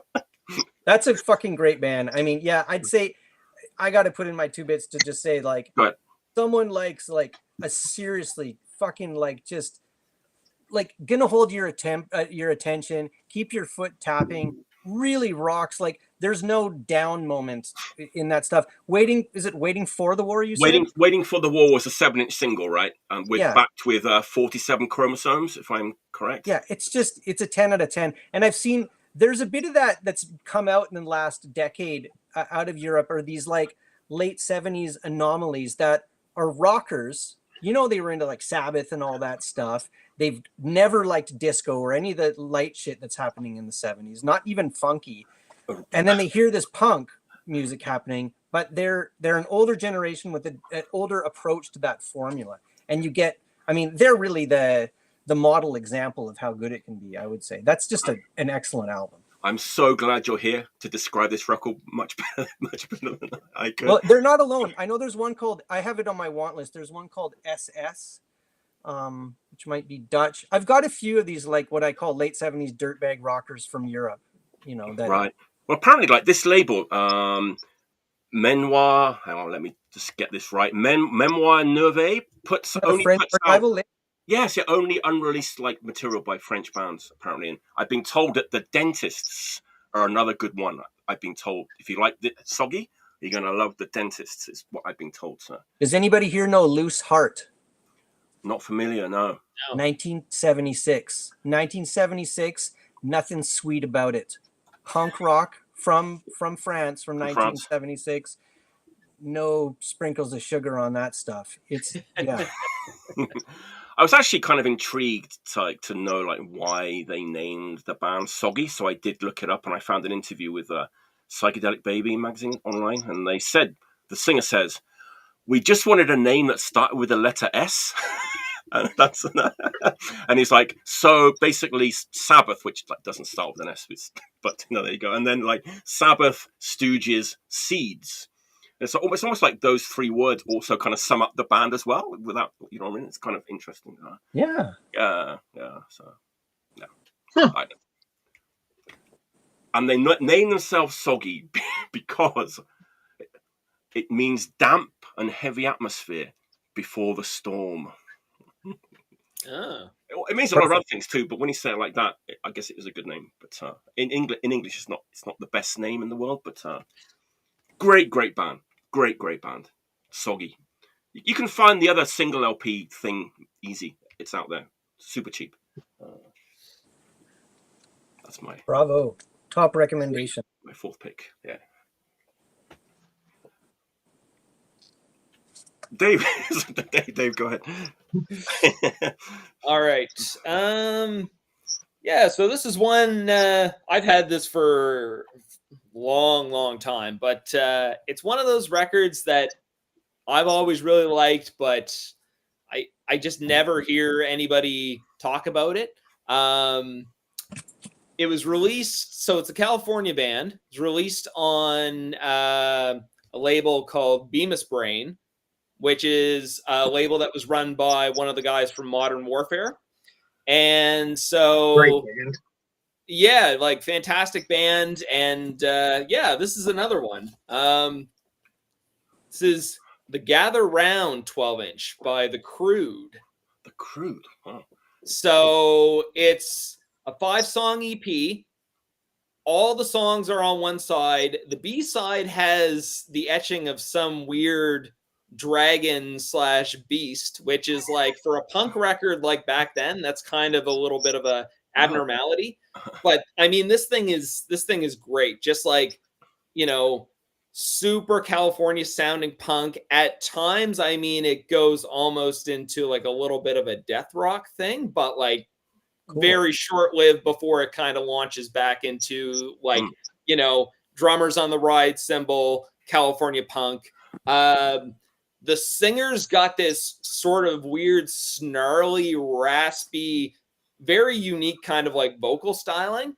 And like the first song that's on here is called Dog Day Afternoon. And it's him barking and howling, and there's sound effects of dogs, but it is like high octane California punk rock.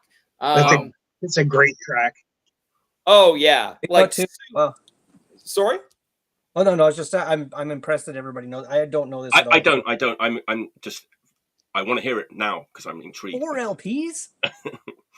And I think that I could be wrong. I mean, I don't know. I think somebody told me that one of the guys on the cover is Mike Ness from Social Distortion. I could be wrong about that.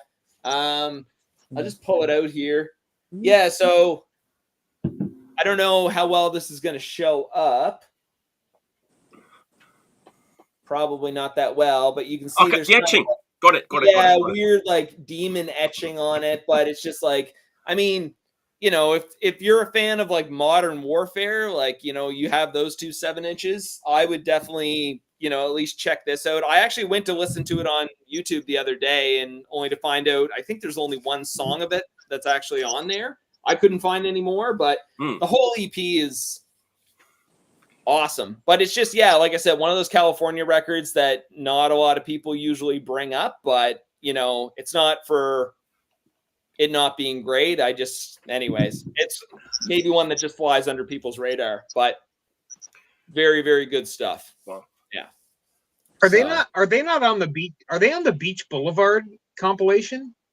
They are not. I thought they're they were on this compilation that Bemisbrain did. It's like, maybe somebody can chime in here. It's like when men were men and wolves were wolves and dogs were dogs, or it's some fucking name like that. Oh, it's when men were men and sheep were nervous or something like that. That's what it is.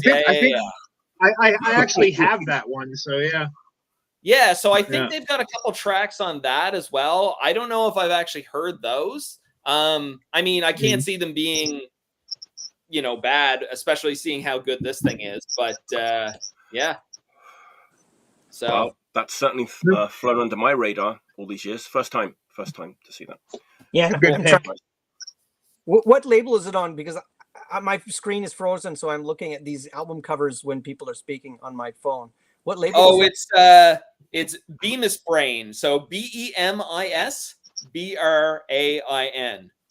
So yeah, Mike. Yeah, the crowd. The crowd. Yeah. Not the crude. The crowd. Yes. The crowd. But yeah, and I think that label, Jason, I think they did the Hell Comes to Your House compilations as well. Oh, are you? I'm sorry. I apologize to everybody. I can't see what you're showing. So you're talking about the group that did A World Apart? That's the crowd, right? Yeah, we're talking about the crude, like CREWD, right? Yeah, CREWD. Yeah, and it's called Gather Round, not around. Round. Yeah. So, but yeah. Great record. Nice. Very cool. Beautiful. All right, Jason. All right. I cannot see at all what you just were talking about, but I'm sure it's great. You're doing great. When you look beautiful and you sound beautiful to us, so just keep doing what you do. I feel the same way, Mike. We'll have to talk afterwards. Okay. I'm going to move on to some metal. Lost Realm. So there's a few labels that I've noted in the last few years coming out of Europe that are doing small editions. There's one that drives me crazy because they're so expensive and they're so limited. They do 100 copies. Thankfully, I can't remember the name, although I'm sure they're great people. I think that one's out of Portugal. But there's some Greek labels doing very limited edition stuff, like Cult Metal. And then there's this one out of Portugal called Lost Realm. I'm going to focus on one particular album, which just like, you know, scratches my heart inside. But very quickly, I just want to show, these are 2 early thrash albums that have just come out. Sorry for all the glare. Aftermath and Mercenary. Look at those. Yeah, and they're both around circa 85 out of the States. And so they've compiled like a rare 12-inch EP and then some bonus tracks and stuff. But the description of the music, it's actually quite accurate, and I wouldn't have thought of it at the time because when I think of thrash, I'm thinking the second half of the 80s, but I'm not really focusing on the early thrash groups. And the formula of the music on these is it's definitely thrash because it's super fast. Whereas the singing is from a more of an older time. Like, so these sometimes remind me of like S.A. Slayer, with the San Antonio Slayer, or early Dark Angel kind of stuff with the vocals I'm speaking about. But the music is like as ripping as like Bonded by Blood or something. Now that aside, I just want to get those out of the way. We don't have to talk about those. It's this Traitor. Sorry, I can't help myself. I'm never going to be great. invited back. So yeah, Traitor is again. My camera is freezing. There we go. So when I was a kid, I was pen pals with Dave Portnow from Subcore Records. Right when he was beginning, he was just putting out Kill Lugazo by the Dehumanizers, which I fucking love. I mean, their discography is super inconsistent, but I'm a big fan. And he was reissuing, he was putting out Return of Martha Splatterhead and stuff. So when he was doing this, he yes, I like what you're saying, Daniel Zumbrano. Yeah, that's what I was kind of thinking. Is it like that, Yeah, thrash with new wave of British. I mean, I don't know if I'd actually. They're very American sounding. But yeah, the wailing vocals for sure. Now back to Traitor. So Dave was I was waiting for Return of Martha Splatterhead to be issued for the first time. That one with the blue cover, which I think Tommy drew maybe. Anyways, fabulous stuff. And he didn't have the records yet, so he just sent me some freebies as a tide me over, and he'd sent me a picture flexi disc of this group Traitor. And the record had actually been pressed by Erica Records, which is still a pressing plant in Southern California. But they'd somehow been involved in all this. Anyways, it's a very rare record. It would cost you a few $100s to get an original. It's a formula that's definitely the first half of the 80s from the States. And I just really like it. I don't know if there's no real reinventing of the wheel going on here. So if you can imagine the stereotype of early US metal, but like very, very well played, this is it. And interestingly enough, as there's a number of Canadians here, the singer actually turned out to be a Canadian. Yeah. So I really like it. I mean, for sure, these guys were listening to 70s rock and stuff, but they were trying to do the freshest new sounds in the first half of the 80s, metal scene in the States. I'm really, really happy to have it. I keep listening to it over and over again. I don't fucking care if anybody else likes it, really. It's the song Feel the Steel is just fabulous. All stereotypes, every box is ticked, no surprises. It's just excellent stuff. You know what you're getting. Traitor. Nice. What do you guys think of Martin Popoff, a fellow Canadian? Martin Popoff, famous the critic, the music critic guy, the music critic who has like books on every band that's ever existed, kind of thing. But he actually had a funny point about like heavy metal in America or hard rock in America, about how until like thrash came along, like North America was always behind until like thrash came along, and then they kind of took over with thrash. That was like America's thing. Whereas in the 70s, and there was like no new wave of British heavy metal like we had in England, which he kind of said was kind of quite astonishing, that there wasn't really a big like metal movement in the US and Canada at that time. But then when like thrash came along, that's Martin Popoff's take on it. I don't know. I was just watching a program the other day that he was going about that, but I don't know. No. I've got something to say, but why don't you guys go ahead? All right. Have you guys read the books? I was just going to say, I don't know who that is, so.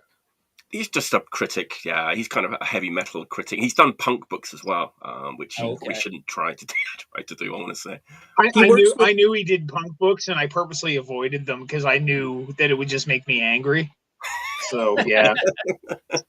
Sounds like it's probably a good thing I don't know him then. Yeah, probably.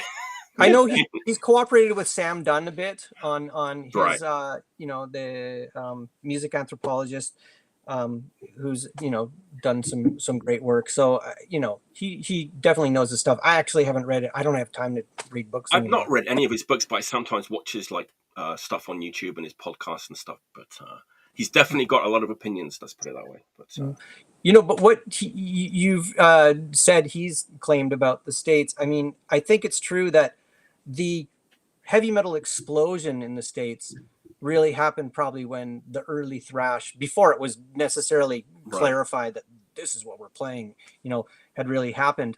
But that was a huge scene. But there is US metal, the traditional US metal scene. And prior to that, if you look at somewhere like Southern California in the late 70s, I can't actually remember exactly where Quiet Riot were from originally, but if you haven't heard Quiet Riot in 1975, and you find out how young Randy Rhoads was.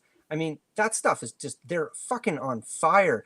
There's groups like Lust, Bad Axe. Yeah, there actually were. That but Bad Axe record is amazing. I have like, I don't know if it's a bootleg or not. I actually showed it on this show. Like not a bootleg with the flag. The yes, very, yes, yeah. OPM. I think it's John. Yeah, that guy's a good dude. There's two brothers, I think, John and Jim. I'm gonna get that wrong and get scolded later, but yeah, they're good dudes. OPM was a cool label ahead of its time, actually. Yeah. Speaking of labels, Jason, who put out that record? Just this curious. one. Yeah. Traitor. Yeah. Traitor is on Lost Realm. Lost Realm. Okay. It's run by a guy named Andre, out of Portugal. He's a nice guy. Okay. And he's doing limited edition, very high quality. I didn't show this, but actually I will, because this is for the little kid in me. Oh boy. I mean, like, this is just a wet dream, pardon me. This is a repro of the original Flexi Picture disc. Oh, yes. I mean, you know, it's cheeseball, sure, but like, if you're into metal, like, that fucking rules. You know, like, yeah, that's amazing. 12 years old having that, waiting for the express to come. You'd be definitely drawing that on the front of your notebook at school, right? Or trying to draw it. Yeah, and it's got, you know, he's contextualized it, so, you know, my hat's off to Andre for that. It's got like it's a numbered edition. All his records, I mean, us nerds love this shit. Like, you know, it's got a number card, whatever, and a promo photo. So if he's got 2 promo photos, he'll put 2 promo photos in. So he's doing superb work, and yeah, it's worth checking out. He did one by a Southern California heavy metal group called Child Saint. Yeah, I think is it the Garbage Man? Here he is. There we go. Garbage Man. He's 6 minutes late. What's he doing? 6 minutes late. In Japan, he's probably already been fired. Already been fired, yeah. This is his last round today. He was scouring. No, I don't know if I don't know. He was scouring the internet looking for the Traitor record. Yes. He parked up in the garbage can. Gas station tonight. He was busy on Discogs. Yes. He can be forgiven for that. He can be forgiven for that. Absolutely. All right. Woody, should we wait for Dave to come back, or shall we continue? Which would you guys prefer? Let's keep it going. I didn't even know he was gone because he's frozen. All right, I'm doing a short, sharp shock. Okay. I've never proclaimed a short, sharp shock here before, but there you go. Canadian band from the province of Quebec, 1987. I'm sure I've never read it. If it was reviewed in Maximum Rock and Roll, I'm sure they would have referred to it as tuneless thrash at the time. But it's Capitalist Alienation from Montreal. Kind of a Canadian equivalent to early DRI, just after early DRI. But yeah, it's just unrelenting, just thin, simple, fast thrash, really, with cover art done by Away from Voivod, which is kind of cool. But yeah, a lot of people look for this. Nobody seems to have originals, not very often that I've seen. I've only seen it a couple times, but it did get reissued in 2021, but with a different cover. It was reissued by Fox Records and I Owe You Nothing. Yeah, the original art's better. Much better, yeah. But yeah. But yeah, this record, I mean, it's a gooder. Yeah, it's just no nonsense, just pound your head in, simple, thin thrash. Good stuff. Snotty vocals. What's that? Snotty vocals, really snotty. I mean, oh yeah, very snotty vocals. Yeah, very very sandpapery. Yeah, no, that's a raw recording. Oh, it's super raw. Yeah, I wish I would have loved to have seen them live. I bet it was just a fucking nightmare, but but it'll never happen. Yeah. No. I wonder But why yeah, they Capital changed the Salient artwork. is- I wonder why they changed the artwork. I don't know. They couldn't get the artwork from away, or, the original licensing or whatever. Yeah, I'm guessing. I know one of the guys, like the guy from one of the labels that reissued. I should actually ask him, but I'm guessing that's probably why, because this is classic. Should be hanging in the Louvre, but instead it's wasting away on a Canadian Canadian punk record. Them's the breaks, eh? Yeah. I think the reissue's got the demo on it as well. Is that, am I remembering correctly? It does. It has a demo and I think a comp track or two. But yeah, I wanted to get it for completists, sake. But yeah, I got the original and it's never going away until I'm dead, and then some poor bastard will have it. Daniel's just commented. Yeah. So yeah, Daniel, the CD version, it's a bootleg rip of the vinyl, and it's got the demo on it. It's really pretty rough sounding, man. Okay. Just so Daniel's aware of that. Okay. Thanks. Nice. All right, last round. Cheers. Am I the anyone drinking tonight? I feel like I am. I'm all out of water now. My sacrifice glass is almost empty. My Koro mug is in need of Koro mug. There you go. Amazing. All right, Japan. I started with Japan. I'm going to finish with Japan. The world of compilation LPs from Japan, like in the 80s, it's a big world. There's a lot of them. A lot of people have their favorites. There's a lot of classics. Anyone have a favorite, like off the top of your head? Japanese, like, compilation? Great Punk Hits. Great Punk Hits is a good one. Eye of the Thrash Gorilla.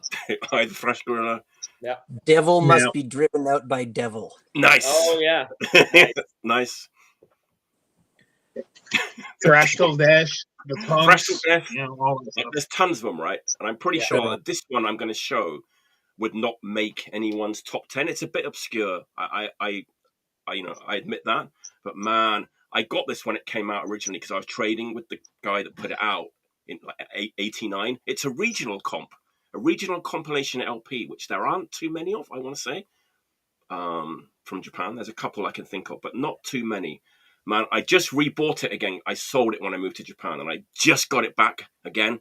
Man, the excitement I felt when I put this record on, like this week, was almost as high as it was when I first got this record, like in. It's like, man, now I know why I love this record so much. It just jumps off the turntable. If anyone's heard of this, just like let me know, because it's a little bit obscure. I know that, but Hardcore Showcase. Oh yeah. Nice, beautiful. Who's on that again? Let's get to it. Okay, all this right. is like a Sendai city, region compilation. It's from Sendai? Sendai. It blows my mind. This is like late 80s, and you have all these bands, and Sendai is not a huge city. It's like a population of about 1 million, but they must have had a really like thriving like hardcore punk scene back then, because let's look at the bands, and the band names are amazing. Every band on it is amazing. There's like not really any filler. Let me go through the list. I'm going to say them all, so bear with me. Oh, please do. Because they're all great band names. Backbones, Sex Crime, Wild Geese, Leatherface, not that Leatherface, the Sendai Leatherface, Lance Lot, that's a great name, Redneck, Banish Arms, who are probably the most well-known band on this record because they were on other stuff too, Snickers, just like, it's the only band that has like a one-name word, and they don't sound like any of the other bands. They sound like Crass meets Conflict kind of thing. And then to finish off, Fat Slave. That's the lineup of these bands. Man. Honestly, this thing just jumps off the turntable. It's crazy. It's like super peppy and zippy and high energy. It's like a little bit like US hardcore influence, I want to say, as opposed to like traditional Japanese hardcore. But why there was like so many. Go ahead, Jason. Go ahead. No lip cream or SOB vibes going on? Not at all. Really, I want to say no. It's like more like, I mean, Backbones is more like kind of crossover almost. It's like a little bit metally. I'm just blown away because Sendai is where I stayed when I was in Japan. I would go to Tokyo on that bullet or whatever train. You know, it's an hour and a half. It felt like nothing, right? But walking around Sendai, I know it's probably just an incidental city in the scheme of, you know, Japan and everything, but I didn't see any signs of. Well, it actually still exists. They have a live house called Birdland. Okay. Which was always on the circuit back in the day for touring bands. So if you see like a Bloody Summer t-shirt kind of thing, it'd be like Sendai Birdland. And it got destroyed in the big earthquake in like 2011. Oh shit. But it's been rebuilt apparently, which is really cool. But like Birdland is kind of a legendary venue on the kind of DIY touring circuit in Japan. But just insane that like Sendai had all these bands like in the late 80s from that small city. It's crazy, right? Yeah, I had a rip of that like years ago, but I have not heard it in ages. So it's like, you know, it's a minor one. It's not a big dog compilation, but it's so enjoyable, man. It is a little bit, it is. I don't want to say how much I paid for it. It was, let's just say it was much more than it was when I first got it. But it's a bit obscure. But I guess like the only things I know about any of the bands on here is that Lancelot had a flexi disc on Stomping record, which is this label. And what else? The bassist of Redneck was in Disarray, who kind of a legendary band, I want to say. Disarray, their early single is kind of considered a bit of a classic. But they were a Sendai band too. I didn't know that. But and that's about it. And I think the singer of Disarray went on to being Kokobat, which is like this huge like funk metal band. So there's like a connection with Kokobat and Redneck. But I know. It's on YouTube. If anyone wants to check it out, the whole album's on YouTube. So just type in Hardcore Showcase album and you can listen to the whole thing. I think that's going to be on my agenda to listen to tomorrow. It's so much fun. It's like, it's so high energy. It's just like one like relentless band after another. It's really great. Yeah. Awesome. That's my last pick. I know it's a bit obscure, but it's definitely worth checking out if you kind of like 80s or early 90s Japanese hardcore. For sure. Oh, Banish Arms are on this. Everybody knows this one, right? Who's Chained Up to the Dogs of Outrage? Oh, yeah. Because Banish Arms are on this one, like with Pile Driver and Rustler and So What. So they were kind of most well-known. I don't know that one at all, like either. But it's funny because on this one, they do have like a more US hardcore style. But by the time they're on this, they're like an Extreme Noise Terror clone once they move on to this, like 1 year or 2 years later. Is that second comp? That's part of like a series, isn't that? It is. There's like 3 volumes? There's 3 volumes. I only have, the other one is I Will Take No Orders from Anyone. Yes. Yeah, okay. And then this is the second one. And then there's a third one, which is kind of more crusty with like life and stuff on it. Right. Like that. Yeah, I've been looking for those. These are still cheap in the wild, like, you know. Yeah. There you go. So I threw in a couple of extras there. No, that's cool. There you go. That's my last pick. Man, Japanese hardcore. Gotta love it. Never enough. Yeah, there is a copy on Discogs. Don't buy it on Discogs. Wait till you buy an air ticket to Japan and buy it in Japan. Get it at Hard Off. Yeah. I'm a Rico fan. All right. Dave, what's your last pick?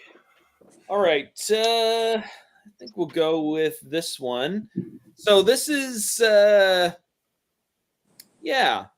is one I mean, I've been kind of like listening to this on and off for like the past like couple months and everything. I've had it for a few years, but it just for whatever reason over the last couple months, it's just kind of really jived with me. It's an Australian group, 1982.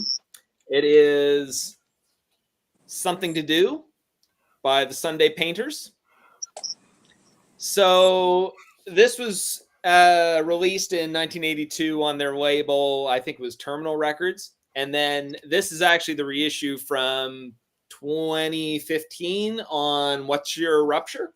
Okay. But basically, yeah, it's sort of like, well, the description on the cover, it says that it's like a cross of early Swell Maps, the Velvet Undergrounds, and Cabaret Voltaire. And Wow. it's not too far off from that, but like, so it's like, I wouldn't call it synth punk. I would say it's kind of got like some electronic punk vibes to it, but the songs are all kind of unique in their own little way, and it's almost like they change sounds as the record kind of goes through.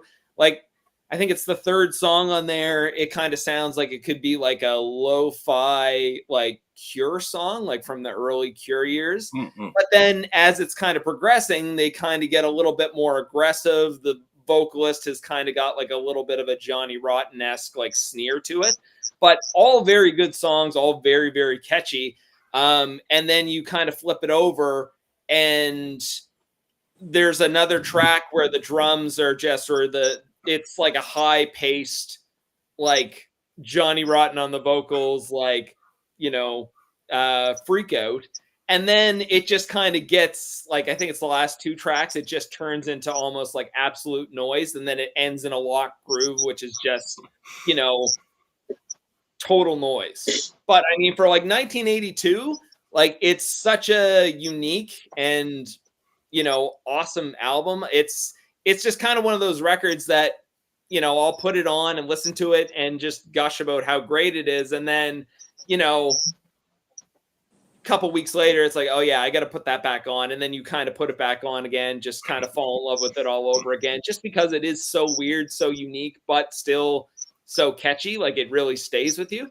So yeah, this is something, I mean, like I said, I'm kind of in that period now where I've been going back to this every couple weeks, and it hasn't gotten filed away in a while, and it probably won't for at least another few weeks anyways. So, and this is, I mean, you can still get copies of the reissue for next to nothing. I mean, not so much the case with the original, but anyways, this will treat me well for now.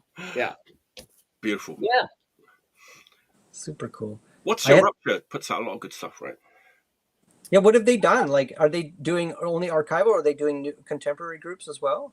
They do contemporary groups. I mean, truth be told, like, a lot of the stuff they put out, I'm not really into, but they were the ones that I think did the Royal Headache LPs.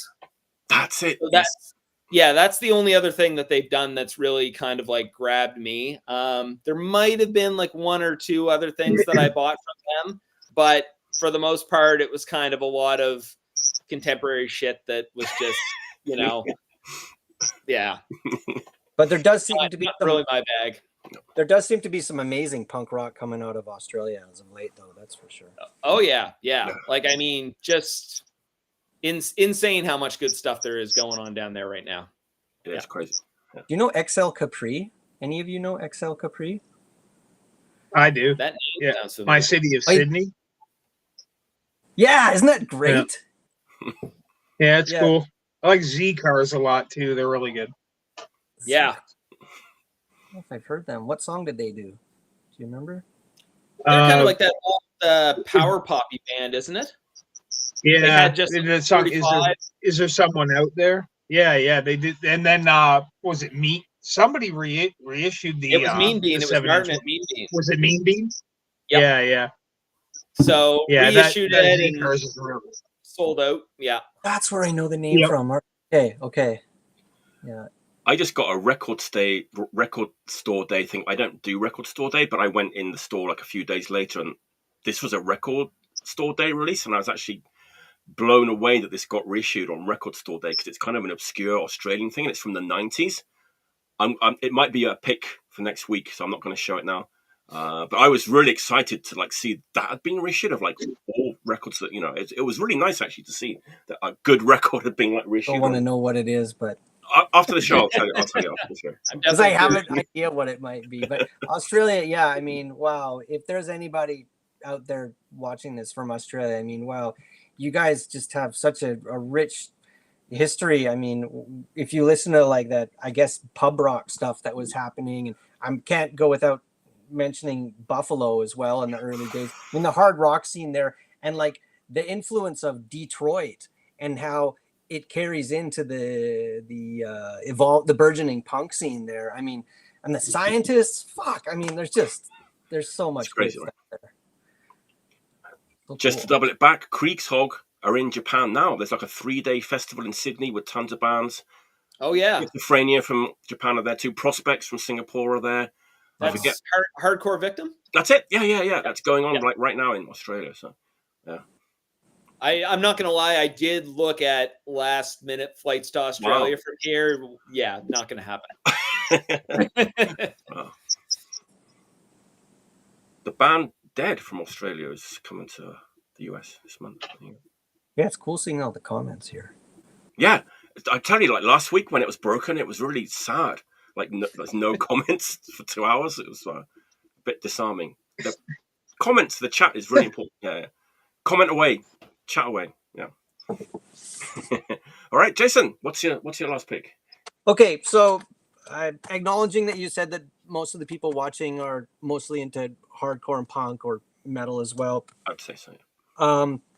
I saved throwing a wrench into the machine until last. To the end. Okay. But I think it's really special, and I know the gentleman I'm speaking to now, you three, like, there's music for every mood, and it evokes different feelings, and good music is good music, and everything derives from something else anyways.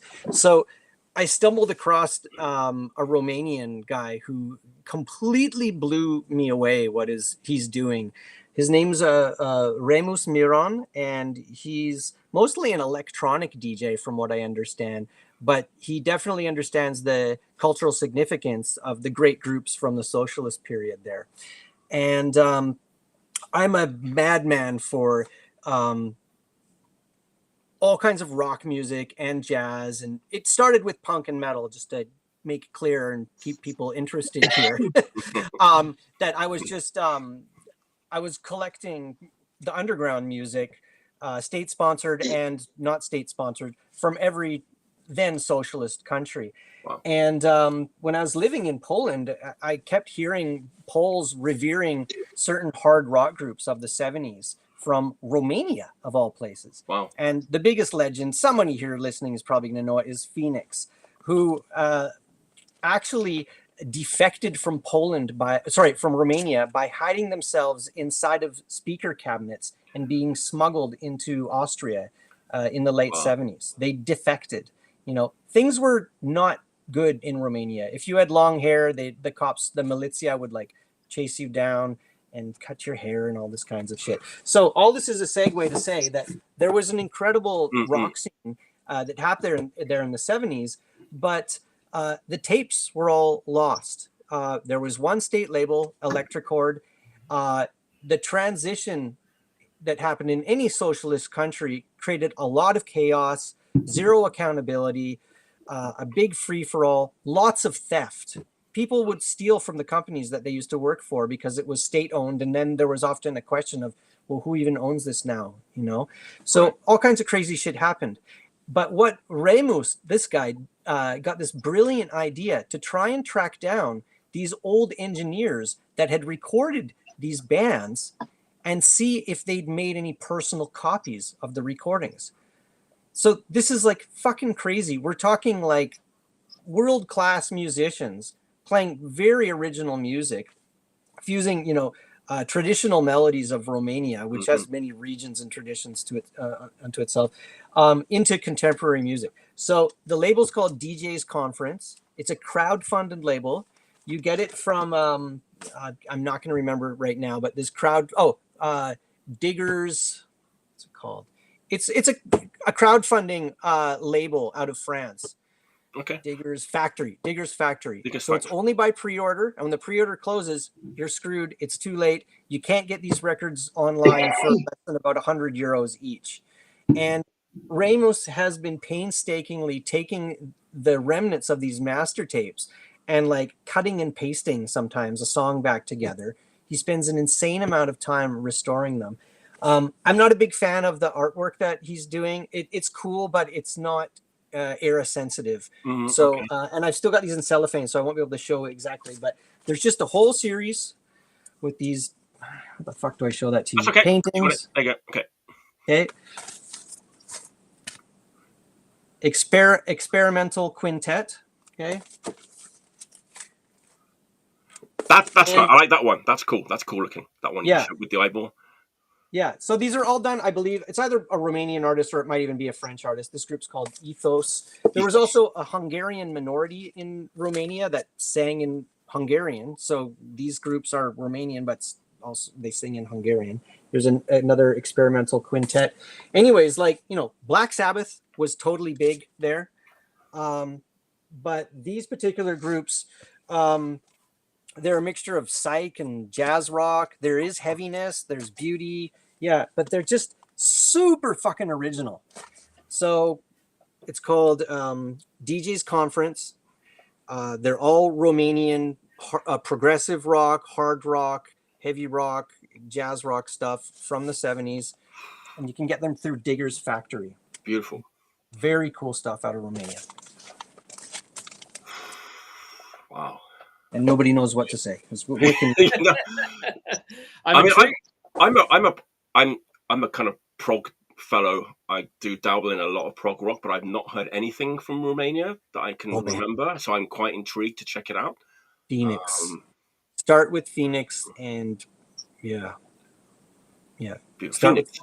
There's also a group called Progressive without an E, Progressive with a V at the end. TM, which is for the city they're from, Timișoara.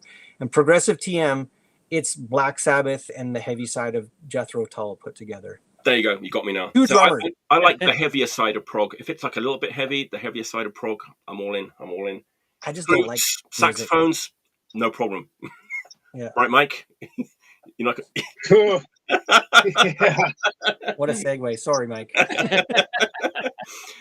You know, Mike loves the flutes. Only flutes are real. Don't even make me get it. Yeah. All right, Mike, it's your turn. All right, I'm up. Falls upon your shoulders to finish up tonight's show. Oh. So I guess a bit over a month ago, I was listening to Turned Out a Punk, like Damien from Fucked Up's podcast. He was talking to the singer from that band from Detroit, Pitbull, who I was never a really huge fan of. They kind of sound like sheer terror or something. But anyways, they were talking about old Detroit bands and shit. And then more recently on this stream, you guys were discussing bands that sounded, you know, along the lines of Discharge from America, and you actually mentioned this band. So it got me to thinking. I had what's that? Diatribe? No. You just mentioned this, and I hadn't listened to it for a long time, so I pulled it out. It's Heresy. Heresy, the Detroit Heresy. Yes, and I hadn't listened to it in a long time, and it's still really good. Not as dischargey as I remember. Like the first song's, it's heavily Discharge influenced, but then as the record goes on, it just takes on more of a fast, 80s US hardcore sound. But super good record, and I kind of owe it to you for making me pull it out and listen to it again, because I probably wouldn't have. But the drummer was in Malice and that band Halloween, whose LP I've always wanted, but I've never seen one anywhere that I've been. So eventually, I'm sure I'll get one. But that's a really, really good record, and one that no one, probably ever brings up. It's really good. It was just one that was recorded. Go ahead, Mike. I was just going to say, recorded in '88, and it didn't come out till like 2008 or something. So, yeah, it's really good. That out, Mike? Outcast Records. Okay. Yeah. There it is. Yeah, there you go. There it is. See, I've just never seen one in my travels. I've found scads of like obscure metal like that, but that's one I've never seen. So. Yeah, they were legitimately going for that horror thing. Which member did you say was in Heresy as well? The drummer was in Heresy, and the drummer of that he was in Halloween, and he was in that band Malice as well. Malice, the Malice. Wow. Yeah, the Malice. The Malice. Yeah. The Malice, which I never picked up and don't really know what it sounds like. We could all pick up the logo. That's a great little tidbit. I did not know that at all. That's amazing. Yeah. The drummer of Heresy was in Malice and Halloween. Wow. Yep. So you don't And think some it's other really- bands, but there are ones that I'd never heard of. So. And so it does sound dischargy, or it doesn't. I'm confused in the end. Well, I mean, it does. Like the first song on that, definitely, it starts out like kind of like a kind of a, you know, a headier like state violence, state control, or whatever. But as the record like the first song's more discharged than anything else on the record. But as the record progresses, it's just fast 80s style US hardcore. It's really, really good, but it's not as discharged as I remember. Yeah, because the record I showed was that Against record, right? Which is like, and that's awesome, and that's more discharged than this. It shocked me how good it was, and as I was thinking about it, I was like, how many kind of dischargy bands were there in the States in the 80s? And Heresy was one that kind of just came to mind. But yeah. It definitely has its moments, but it's not as discharged influenced as I remember. This is even more mind blowing. Yeah. Seduce. I know what you're talking about there, dude. I know Seduce. The drummer of Heresy is on. Was in yeah, Seduce. You know what? I misspoke. I said Malice. It should have been Seduce. I'm full of shit. You guys can all gang up and beat the hell out of me. Schoolboy error. Yeah. I've actually never heard of Seduce, but I've definitely seen the Decline Part 2. Wow, that's crazy. Yeah. Wow. Yeah, that's right. I stand corrected. That's why the comments are there, you know. So, yeah. I can't believe. But now I'm going to start the rumor that guy was in Malice, and well, it's already out there that he was. So. I'm going to tell 10 people tomorrow. The band's going to get back together with that guy on drums. Yes. With his hair, like from the metal yeah. days, though. Going back to basics. Yeah, he got stylistic tips from the guy from Soggy. All right. That was a great episode. Thanks, everyone. Thanks for coming on. Great time. Great episode. Everyone, thanks for tuning in. Thanks for everyone in the comments. Let me just introduce or announce next week's show. Next week, Friday, May 10th, Tony Pence is back. Celebrate Summer Records. Ryoji Uehara, No Enormous Records. And Luca Kimoristi from Ready for Death. And Luca works at Drag City Records too. I kind of didn't know that until he told me the other day. So it's going to be a good show next week. 10 o'clock Eastern, Friday, May 10th.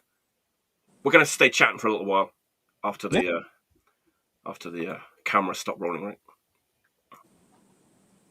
Sure. Stick around for a bit. Yes. just a little bit. Okay. I was going to say, I'm like 5 hours past my bedtime.